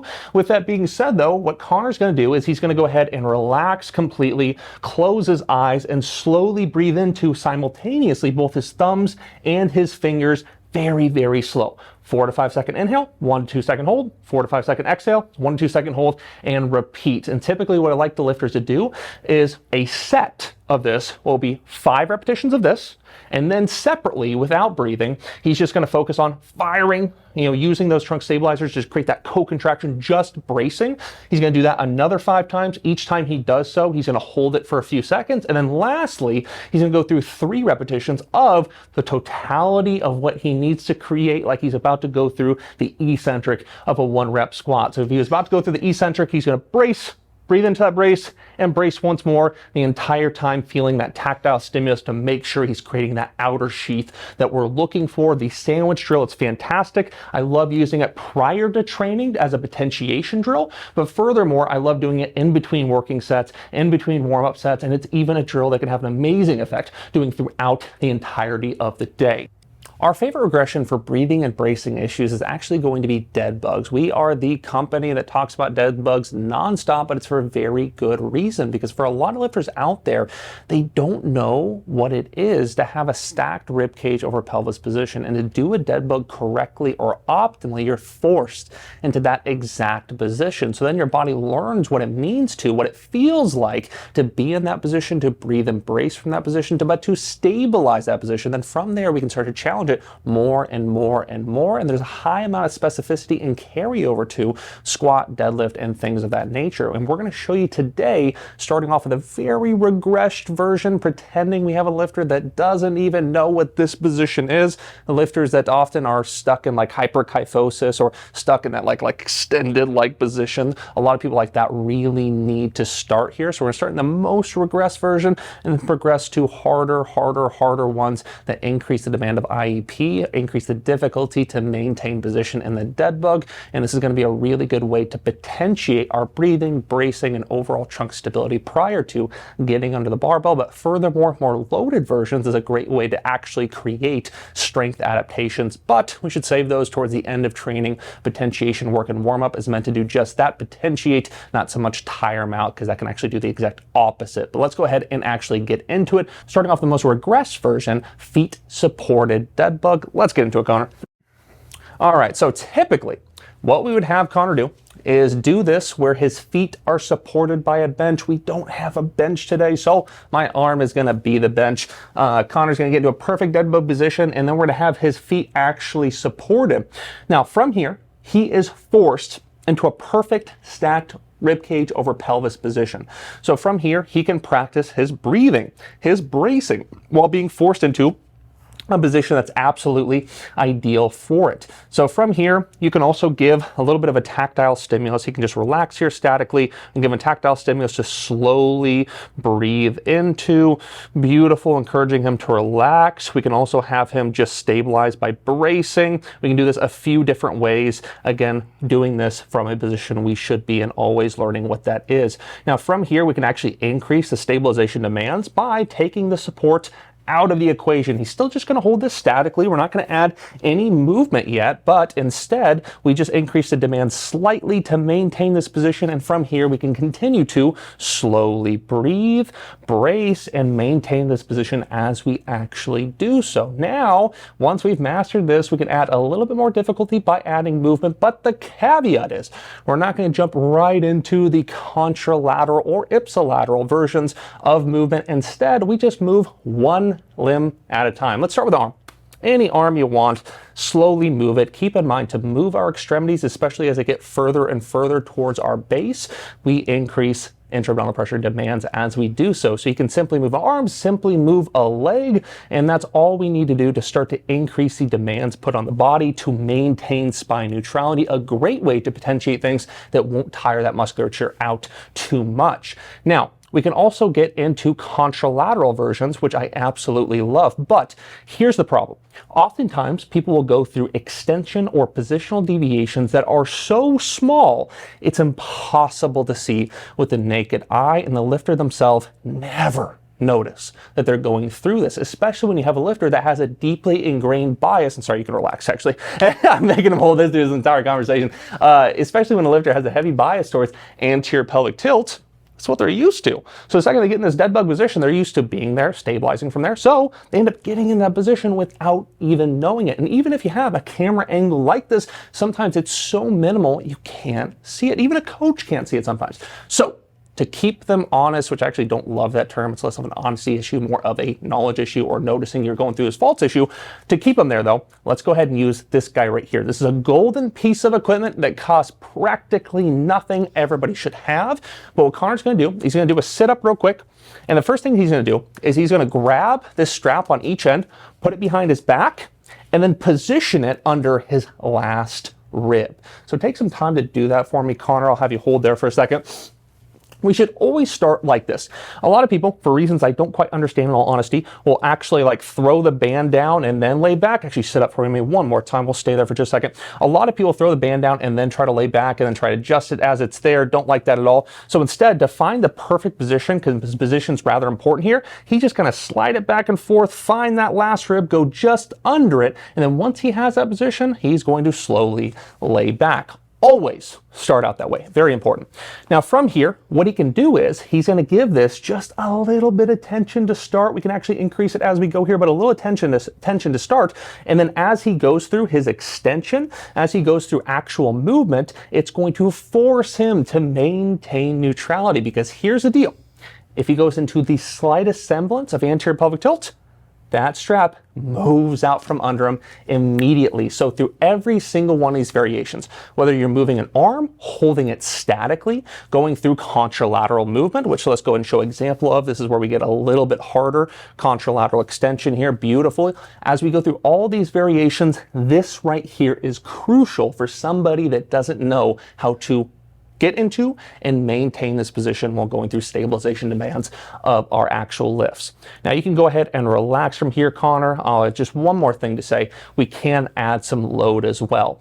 If you add load doing this, make it incredibly minimal, assuming it's prior to training. But if you really want to challenge the musculature and receive an adaptable stimulus, then we can add quite a bit of load, but do it towards the end of training, such as, let's say, a 15, 25 pound weight, doing that same contralateral extension with load, which is going to increase the demands of stabilization substantially and produce a very meaningful stimulus to adapt to.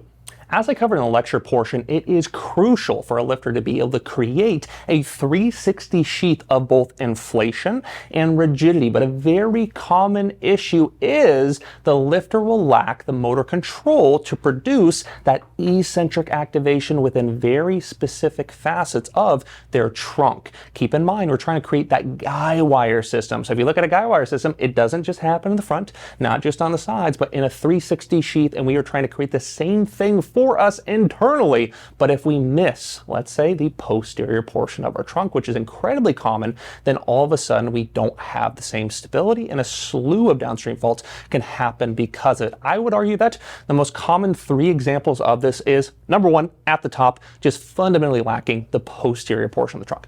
A close second is a bilateral discrepancy or asymmetry within the posterior trunk, where right side expands and creates rigidity beautifully, and the left side, nothing's happening, it's non-existent. And then the third is going to be a lateral portion, which we'll cover here a little bit later. But this drill is going to potentiate the posterior portion, the most common issue. Let's go ahead and get into it, the banded sphinx. So Connor is going to go ahead and wrap this band around the posterior portion of his trunk under the last rib. Important caveat, you look at this band, it's pretty damn thick, as it's supposed to be. Do not go with too light of a band.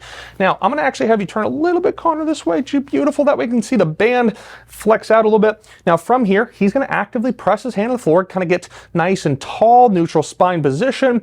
And then from here, we can go through several different versions of this drill. Oftentimes, the most common limiter is just the muscular co-contraction. So he can relax completely, not breathe necessarily, but just brace into it for me real hard. Beautiful. And as he does so, he is not going to go into posterior pelvic tilt, flex his spine, nothing of that nature. He stays neutral, stays in the same position, and is just relying on those posterior stabilizers to press outward like that. Beautiful. Let's do it one more time. Excellent. Now, relax completely for me. We can also practice the posterior inflation with the breath as well. This gets pretty tough because a lot of lifters will deviate position due to trying to chase and win the drill. We're not trying to win the drill. We're just trying to get a little bit more awareness to this particular section. So Connor's going to relax completely, then just slowly breathe into this band. The key word there is slow. I would suggest a 4 to 5 second inhale, a few second hold, 4 to 5 second exhale, a few second hold, and repeat. And lastly, I really like to do this with the totality of trunk stability required for a heavy 1 rep max squat. So he's going to brace a little bit, breathe into that brace, and brace once more, creating the utmost stability while continuously feeling this right here, that R&T stimulus that helps improve awareness before getting under the bar and improving our trunk stability, which again, the most important foundation of axial loaded movement.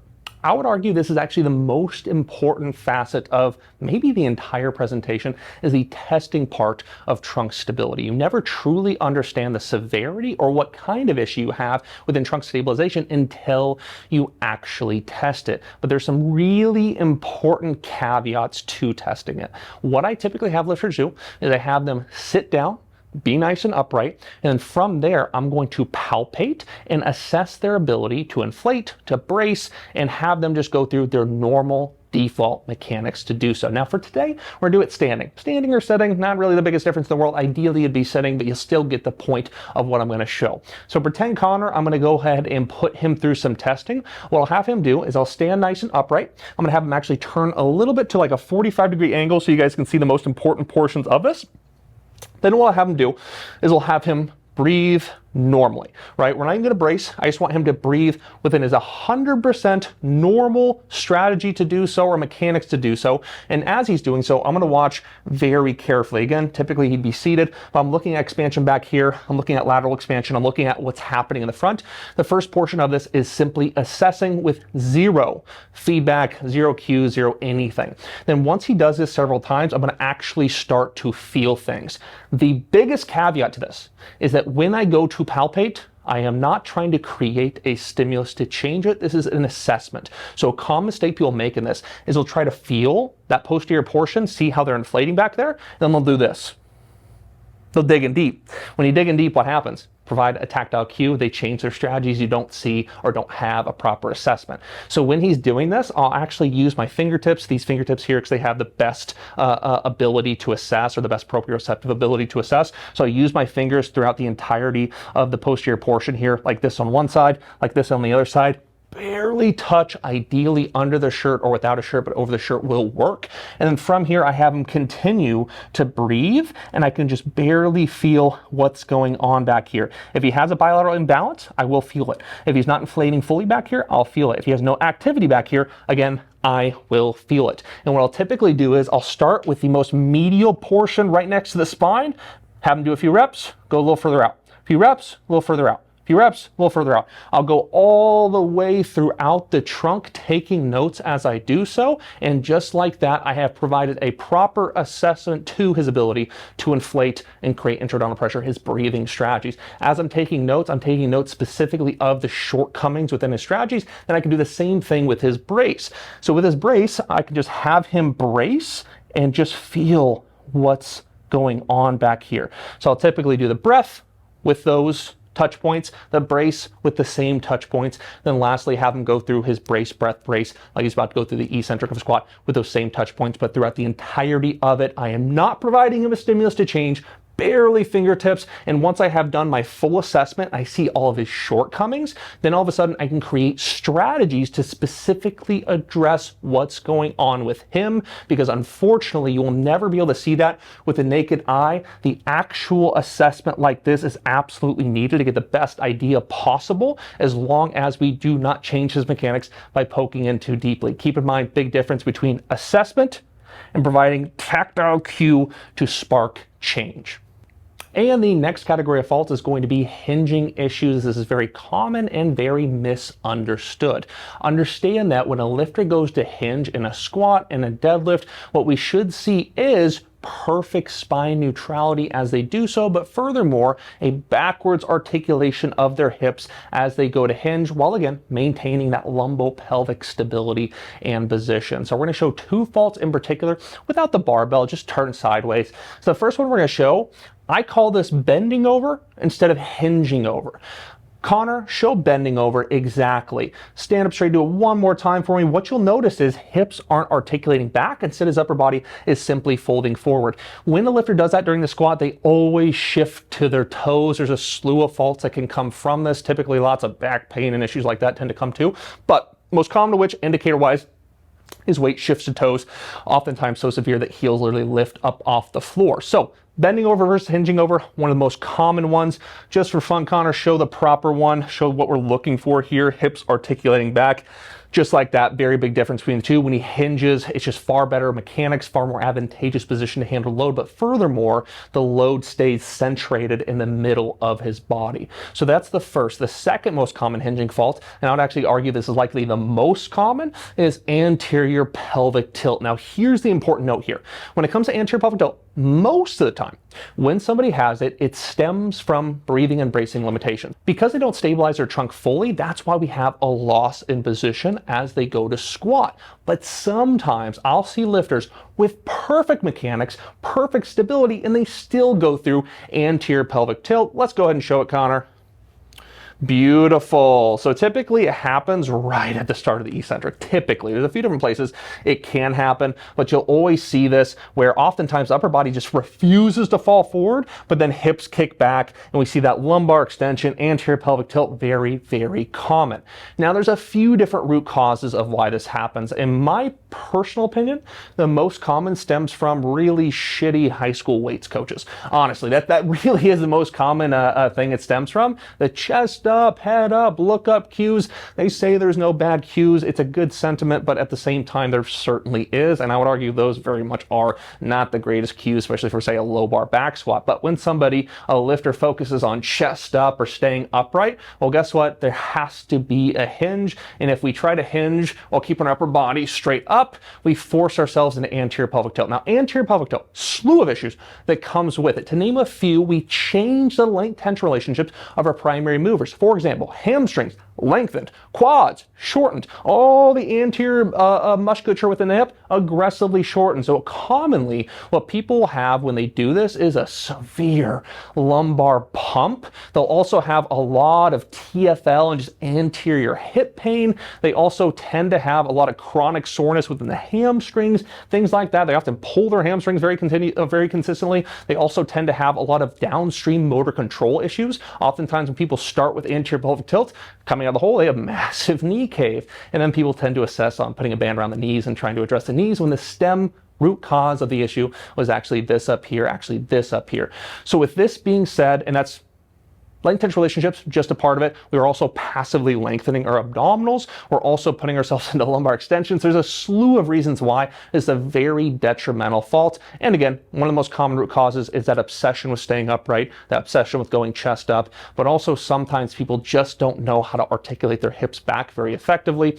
So with all of this being said, we have to understand that everybody needs to hinge during the squat to varying degrees. How much you need to hinge depends on barbell positioning, depends on hip morphology, depends on femur length, torso length, and many factors of this nature, but everybody has to some degree. With that being said, if you don't allow your upper body to hinge, you will force yourself into anterior pelvic tilt. Keep in mind, proper hinge mechanics needs that upper body to fall forward to maintain spine neutrality. One of my favorite references or cues to use for this, which we'll get into a little bit more here in just a second, is actually going to be exactly the shirt pulling down cue is amazing, but also pretend there's a rod going from the top of our head and coming out our ass. If there's a rod right there, then our body would have to move in a synergistic fashion. If we had that rod, this couldn't happen like it shouldn't happen. So with all that being said, those are the two most common hinge faults, both of which we do not want to see. Let's talk about some in-movement fixes to get rid of it, as well as some regression-based fixes that are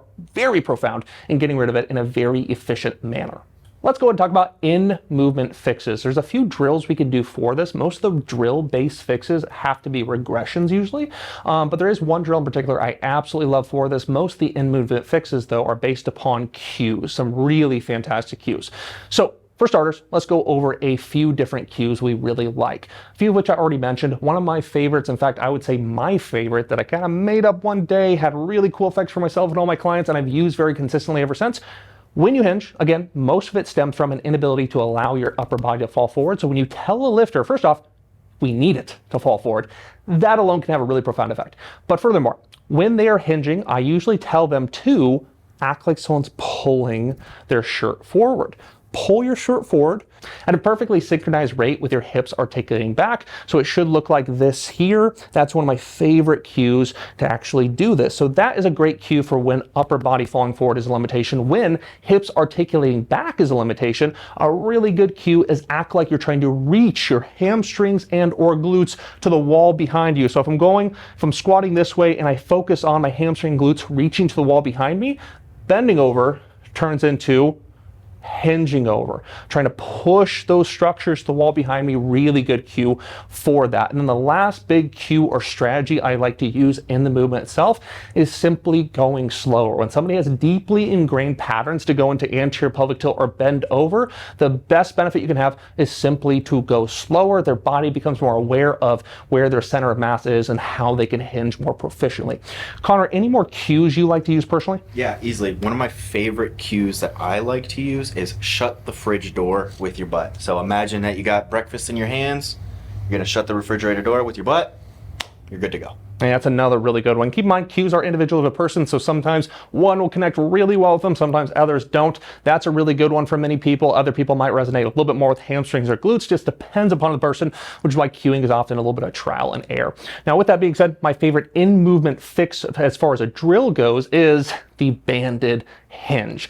So, especially when the individual lacks the ability to actually articulate their hips back, if Connor turns this way for me and pretend he has a barbell on his back, you can actually set this up to where Connor ties this off to a rack behind him. So pretend I am a human rack and we have a good amount of tension on this band. All of a sudden, it becomes way easier to articulate his hips back as he actually hinges. So what we can do is just practice the first third range of motion of the squat, since that's usually where the problems come from. So he'll hinge, you'll have a little bit of knee flexion maybe, and then come right back up, just practicing that initial portion. Beautiful. Again, you can do that with a partner or just tie this off to a wall. Now let's talk about a few regression-based fixes, because my goodness, can these be fantastic. Let's start out with my favorite drill imaginable. Now, the one caveat to this is you do kind of need a particular piece of equipment, and that is this shoulder rock here. Some people see us do this and go, I could use a PVC pipe, but I promise you it is not the same. It will not actually provide the same benefit. So with that being said though, what Connor is going to do is he's going to start by getting into the starting position. So he's going to put this along his back. If you hinge ideally and maintain neutrality as you do so, you'll have 3 points of contact with this shoulder rock. First of which is the back of the head, second of which is in the middle of the scapula, and third of which is the top of the glutes. If he goes into anterior pelvic tilt, show him, he loses middle contact. If he goes into posterior pelvic tilt, he loses, almost got me there, the glute contact. With that being said, if he maintains all 3 points as he hinges and starts to squat, we can guarantee neutrality. So what he's going to do is, this is a great prep drill, really good prep drill. A lot of the drills that we're showing with each one of these faults, when integrated into the warm-up, can potentiate performance in a way to where in the movement these issues go away. So what we're going to do is we're going to do this in the warm-up, in between warm-up sets, in between working sets sometimes even, where he hinges, starts to squat a little bit, and we just do like a third range of motion squat. Beautiful. We definitely don't need full range of motion. He'll go through this typically with a nice slow tempo, anywhere from 8 to 10 times, and this forces him to hinge perfectly. Drills that force you to do something perfectly are always ones that we tend to bias towards. This is by far my favorite drill to improve upon hinging limitations. Now, the second of which is going to be a banded R&T RDL. Typically, we like to do this with a kettlebell, but for today's sake, pretend this 25-pound bumper is a kettlebell. So he's going to face the same direction. This is very similar to the previous drill I showed. Beautiful there. And again, he's going to tie this off to a rack behind him, hold the kettlebell here. Typically, he'd be holding it more so like a kettlebell swing kind of position, but he can hold it in a goblet position too. Either way is perfectly fine. This has a good amount of tension on it, and he simply practices the hinge. This is a drill that's a little bit better for, again, the issue of not being able to articulate hips back. This drill I bias towards as a fix to hips not articulating back, while the other drill is shoulder rock drill I bias towards when anterior pelvic tilt is the issue we're trying to address. The next category of faults we're going to get into is rooting and foot ankle complex faults. These are extremely prevalent, and as I mentioned in the lecture portion, it's second on the hierarchy of things that we need to be focused on, and second as far as things that we need to address. We have a slew of faults going on in a movement. The most common examples are pronation of the foot, supination of foot, and shifting to our toes, shifting to our heels. So when I say pronation, supination is simply when we lose that middle contact, exactly, just like that. And when I say pronation, that's what I mean. What I mean by that is collapsing inwards. And oftentimes this is followed up by severe knee cave. And we may talk a little bit more about knee cave. This isn't a fault we'll get too far into in this specific presentation, specifically because if we fix this and we fix that, knee cave tends to never really happen. I'll talk a little bit as to why that is here in just a second. So with all that being said, the last note I want to give is foot structure does dictate, at least somewhat, what rooting fault you're most likely to go through. So when a lifter lacks the ability to root to the floor effectively, their structure dictates or tends to influence which way their foot is going to bias towards fault-wise. So for example, Connor has some flippers. He has a very flat foot, as do I. So people with flatter feet and smaller arches or non-existent arches always tend to bias towards, when rooting issues occur, collapsing inward or pronation, which is why if you have flat feet, you often always deal with knee cave when rooting issues exist. But if you have a really high arch, then it's the exact opposite. High arches, when rooting issues occur, they tend to bias towards supination. They always have supination issues. And if you think about it from a logical standpoint, this makes perfect sense. And with all the people I worked with, this tends to be very consistently the case. Like when I used to talk about this, I used to say,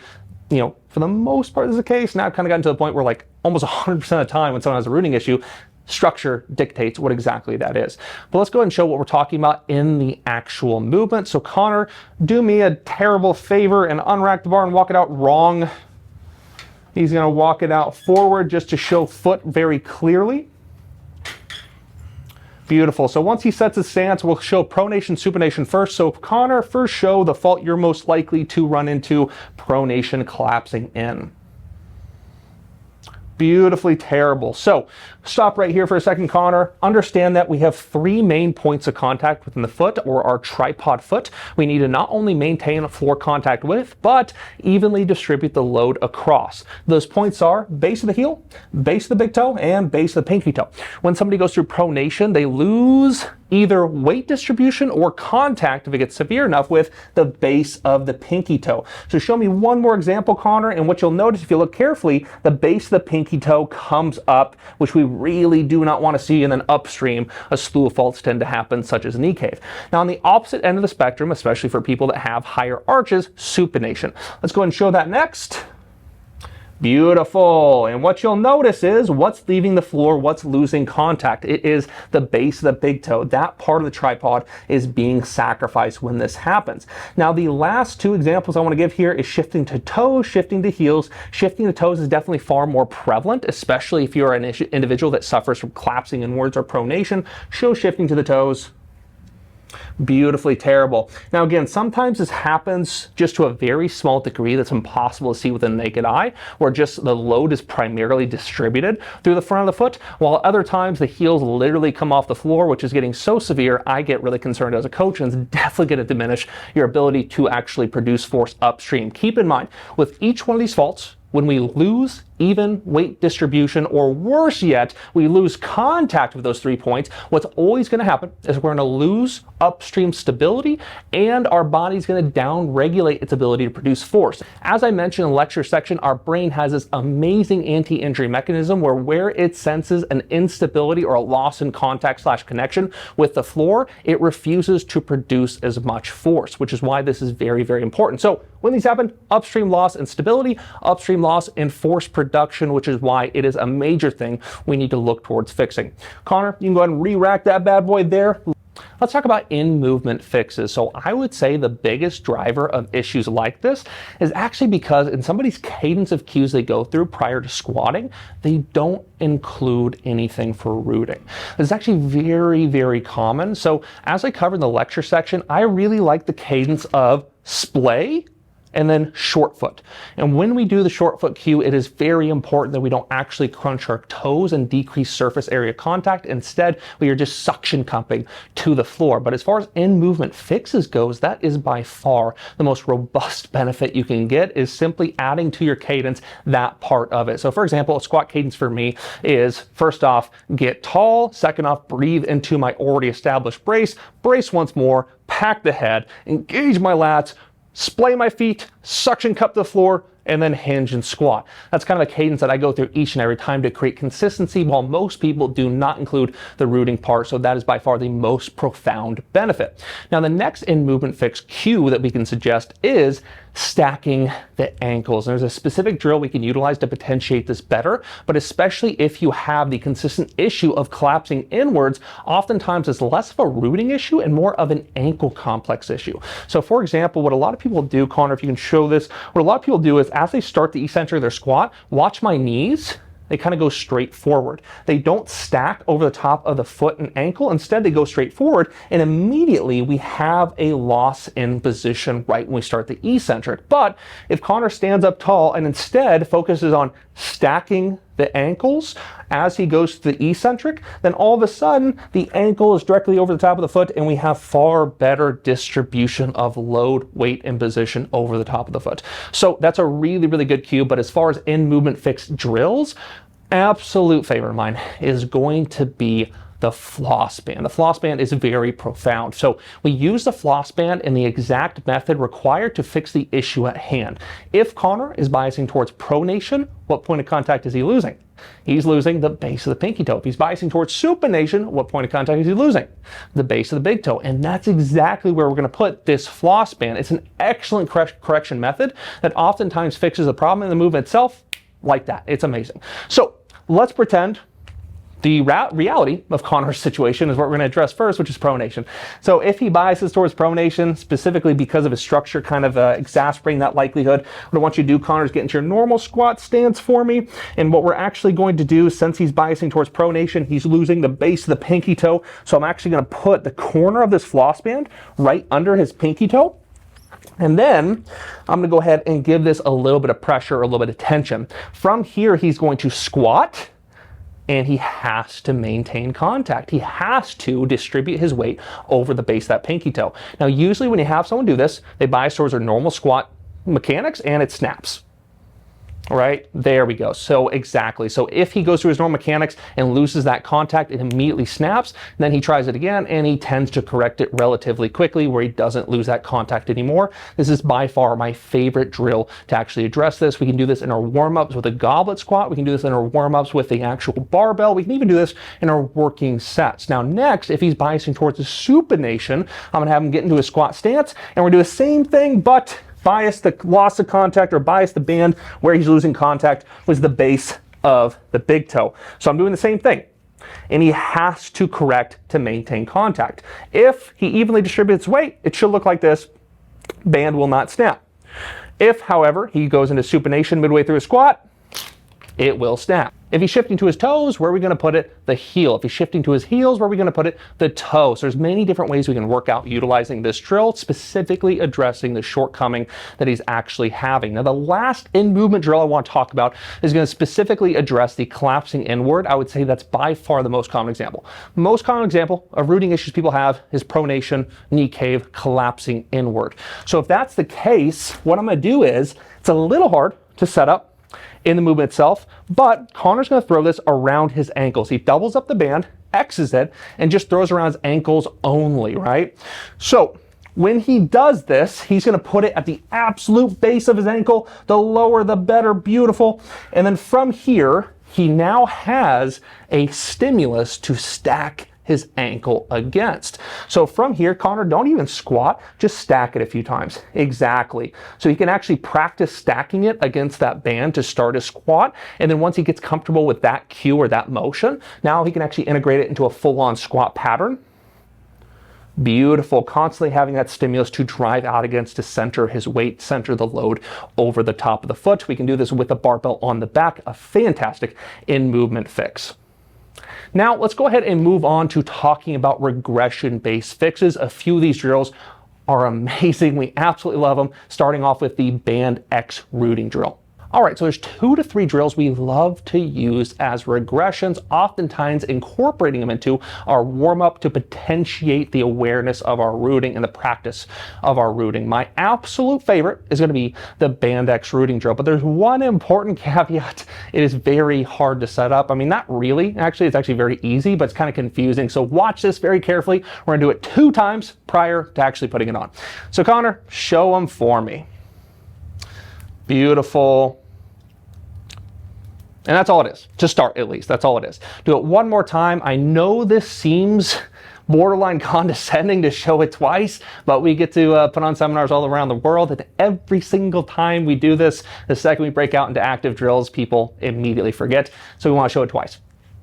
Beautiful. Now, once he has it in X, he's going to put it around his ankles, very similar to the banded ankle stack drill, with one big change, or actually a few big changes. So once he has it here, he gets into his normal squat stance. There is a chance, depending upon your squat stance width, that we have to use a heavier band. We have to triple up the band and do things of that nature. Now, I'm going to put it on Connor for him just to show it very clearly. What we're going to do is we're going to take the 2 bands here and put it around his big toe. Now what that's doing is it's actively lifting up his big toe. And I do the same thing except only with 1 band around the pinky toe. Now you can do 2, but for most people 2 is far too severe, far too severe. Don't try to win the drill, just provide yourself the stimulus to make the changes you want. Now from here you'll notice big toes being pulled up, pinky toes being pulled up. So what does he have to do to respond to that? Actively root and drive into the floor. This is a wonderful correction method. So now he's getting the stimulus of forcing him to drive the base of the big toe down, base of the pinky toe down, and he's getting the banded ankle stack stimulus. So if he does this right, sets it up right, all of the major rooting issues goes away like that. And we love using this as a warm-up, typically with a goblet load. We can do it without load too. All right, Connor, go ahead and try a few reps for me. Beautiful. Again, he's having to actively drive those bases of contact into the floor. He is not afforded the ability to really lift them up or experience any faults. Now, you can do this technically with a barbell on your back. It just gets a little dicey during the walkout. You typically have to have someone put them on for you. You know, typically having training partners touch your sweaty feet, not the best thing in the world. So I typically bias towards this being a warm-up exercise with a goblet load, though you can do it with a barbell on your back. The next one I want to cover is going to be KB passes. Now, we're going to go ahead and use a simple 10-pound plate, but pretend it is a kettlebell. Same exact stimulus. The kettlebell is just a little bit easier to do it with.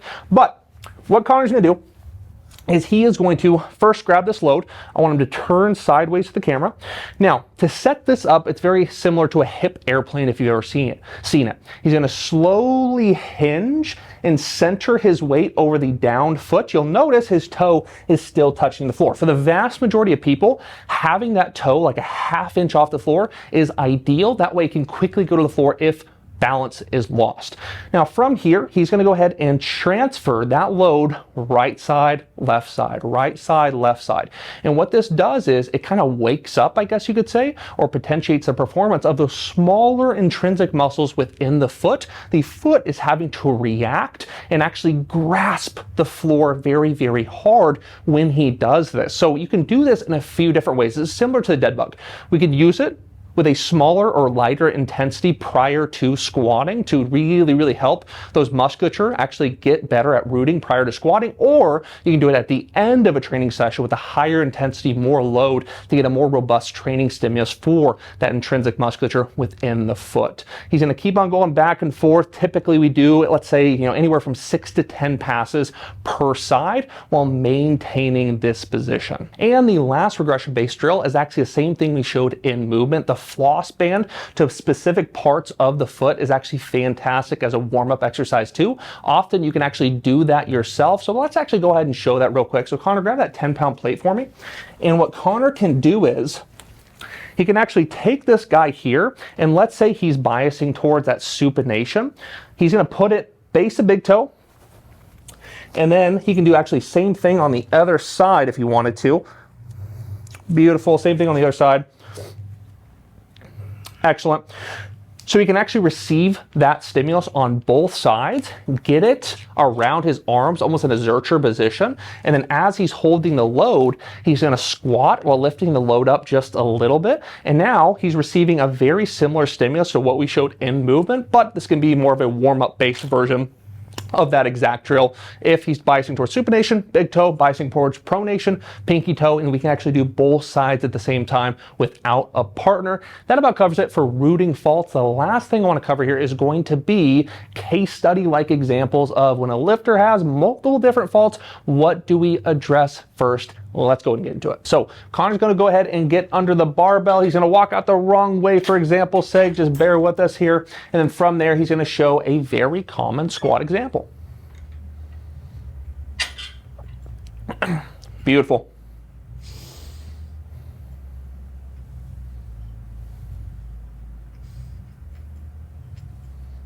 And re-rack it. All right. My big question for everybody is, what do we address first? What was very apparent to me is that he definitely had some supination foot, he had some knee cave, he had vertical breathing, he had a concentric brace when he went to actually brace. So what do we address first, looking at our hierarchy? Breathing, bracing, trunk stability. So if I saw something like that, I would try to correct it in the movement itself, likely with some tactile cueing strategies as well as some mental cueing strategies. So for an example like that, the very first thing I would actually do is I'd have him stop when he walks out, give him some tactile stimulus, and then from there ask him to close his eyes, breathe into my fingers and thumbs nice and slow. I'd tell him to draw his rib cage down like he's pressing down on a ball in air, and then from there go through his squat. And the vast majority of time, as long as he executes, the rooting issues go away and the knee cave issues go away, and then obviously the bracing issues went away. And if we have to go through regressions, what I'd likely bias towards is just simply a sandwich drill, simply doing the sandwich drill. Having him sit down on a bench, thumbs and fingers, practice breathing, bracing, firing his trunk stabilizers against his fingers and thumbs, and then getting back under the barbell, going through those same cueing strategies in the movement, and almost always the issues dissipate or go away entirely, including the rooting and knee issues. Because keep in mind, though I didn't go through a lot of explanation on this in the lecture or presentation itself, knee cave issues are always a root cause of either foot-ankle complex or something happening at the trunk/hip, usually hip. So with that being said, what controls and stabilizes hip position? Trunk stability. So I usually kind of talk about it as more of a trunk stability or foot-ankle complex issue. The way I like to think about it is the knees are like a private in a stereotypical military movie. The private does not think for himself, does not do for himself. He only does what his commanders tell him to do. The commanders in this scenario are the foot ankle and the trunk hip complex. So whenever there's a knee cave issue, don't look towards throwing a band around the knees and doing a bunch of useless external rotation stuff. Instead, look towards what's happening, either foot ankle or trunk stability hip. And then from there, we can address the root cause, and knee cave always tends to go away. Now Connor's going to show another very common example with one small alteration. Let me see if you can notice it.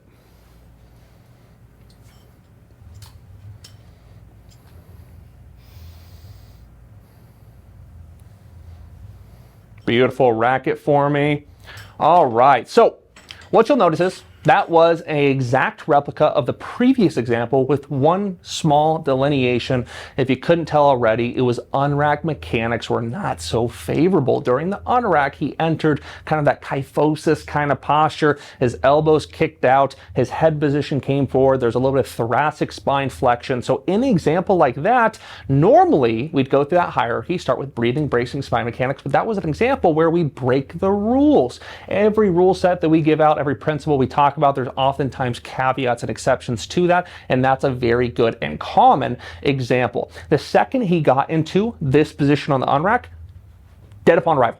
He is never going to be able to reestablish a good position with heavier load or be able to breathe and brace effectively. So after this position is established and then he breathes this big vertical breathing pattern, he was forced to do that with the positional limitation. So while normally we'd go through breathing and bracing for something like this, we'd first go through why did he enter that position in the first place. In the positional fault section, we talked about the root cause being not going through the stability sequence prior to unrack, poor unrack mechanics, mechanics and poor walkout mechanics. With that example specifically, it was very clearly unrack mechanics were very poor. So we looked towards fixing that so the positional fault never took place and he has the opportunity to breathe and brace more effectively. So the first place I would go is looking at the unrack mechanics. I would likely have him get under the barbell, make sure he's fully stabilized everywhere, and then actually cue him to, pretend you're about to unrack it for me, I'd actually cue him to think squeeze the glutes and double chin maneuver. Back the head as you unrack. Beautiful. Hold that position.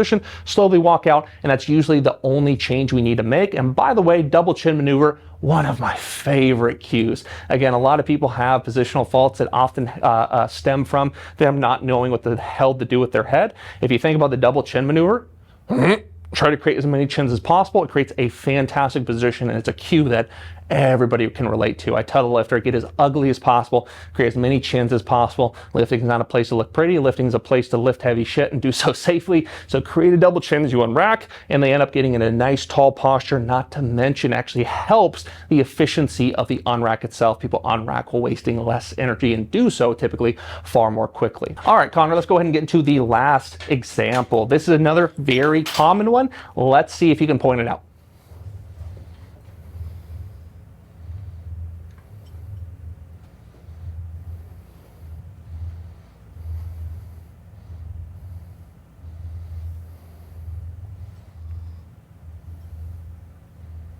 Beautiful. Go ahead and rack it, Connor. Very nice. Terrible. Love to see it. So if you looked at that very carefully, there's very clearly two major issues.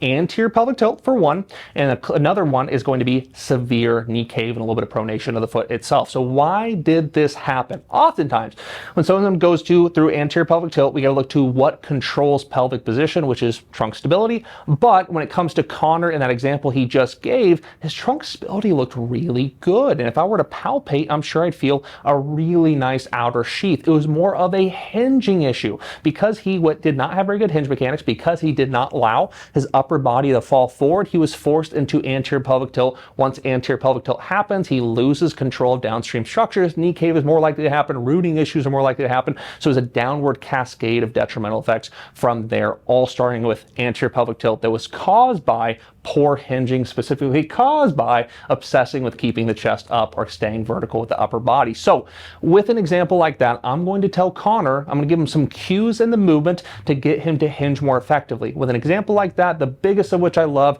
is going to be pulling the shirt forward. So I'd have him do the repetition again. I'd tell him, hey, we're going to go 5-second eccentric, very slow, especially as you start the eccentric. And what I want you to focus on is act like someone's pulling your shirt forward, and I tell him it's okay to have your upper body fold. That's an integral part of hinge mechanics. So I would tell him that, cue him like that, and see the result. And if the result is still not all that favorable, I would regress towards the shoulder rock drill. I'd have him do some shoulder rock hinges, 1 to 2 sets, 6 to 10 reps, nice and slow, get back under the bar, go through the same cueing, and the issue always tends to go away. So those are a few case study-like examples I love to use to actually show how to apply these principles. When you see a slew of faults, what do you address first to get the most global effect on movement quality and to propel that lifter into a place where they can lift heavier loads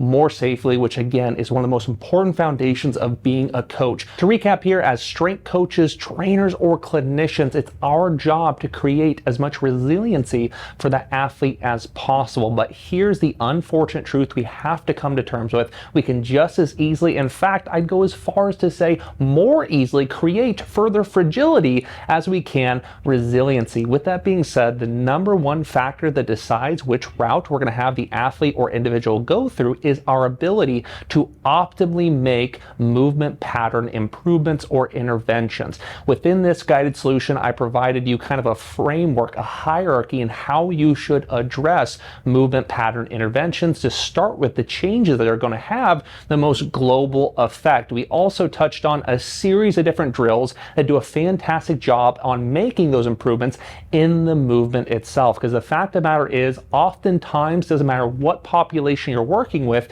you have a very truncated period of time to work with the person. And unfortunately, sometimes the person themselves don't always come in the best conditions to learn, whether it's that they are hungover from the night before, don't have the best attention span, or don't want to be there in the first place, which unfortunately is oftentimes the case that pushes even more towards the importance of doing movement pattern intervention as efficiently as possible. And if you can fix the problem in the movement itself, you always should. Our saying should not be, when in doubt, regress it out. Instead, we should always fix that problem in the movement if we can, and we often can. So we went through a series of drills and how we can do so optimally. Then when regressions are needed, we provided some really creative and efficient drills in fixing it as well. The last thing I want to touch on is throughout the entirety of the drills that I covered, keep in mind those drills are fantastic for the warm-up.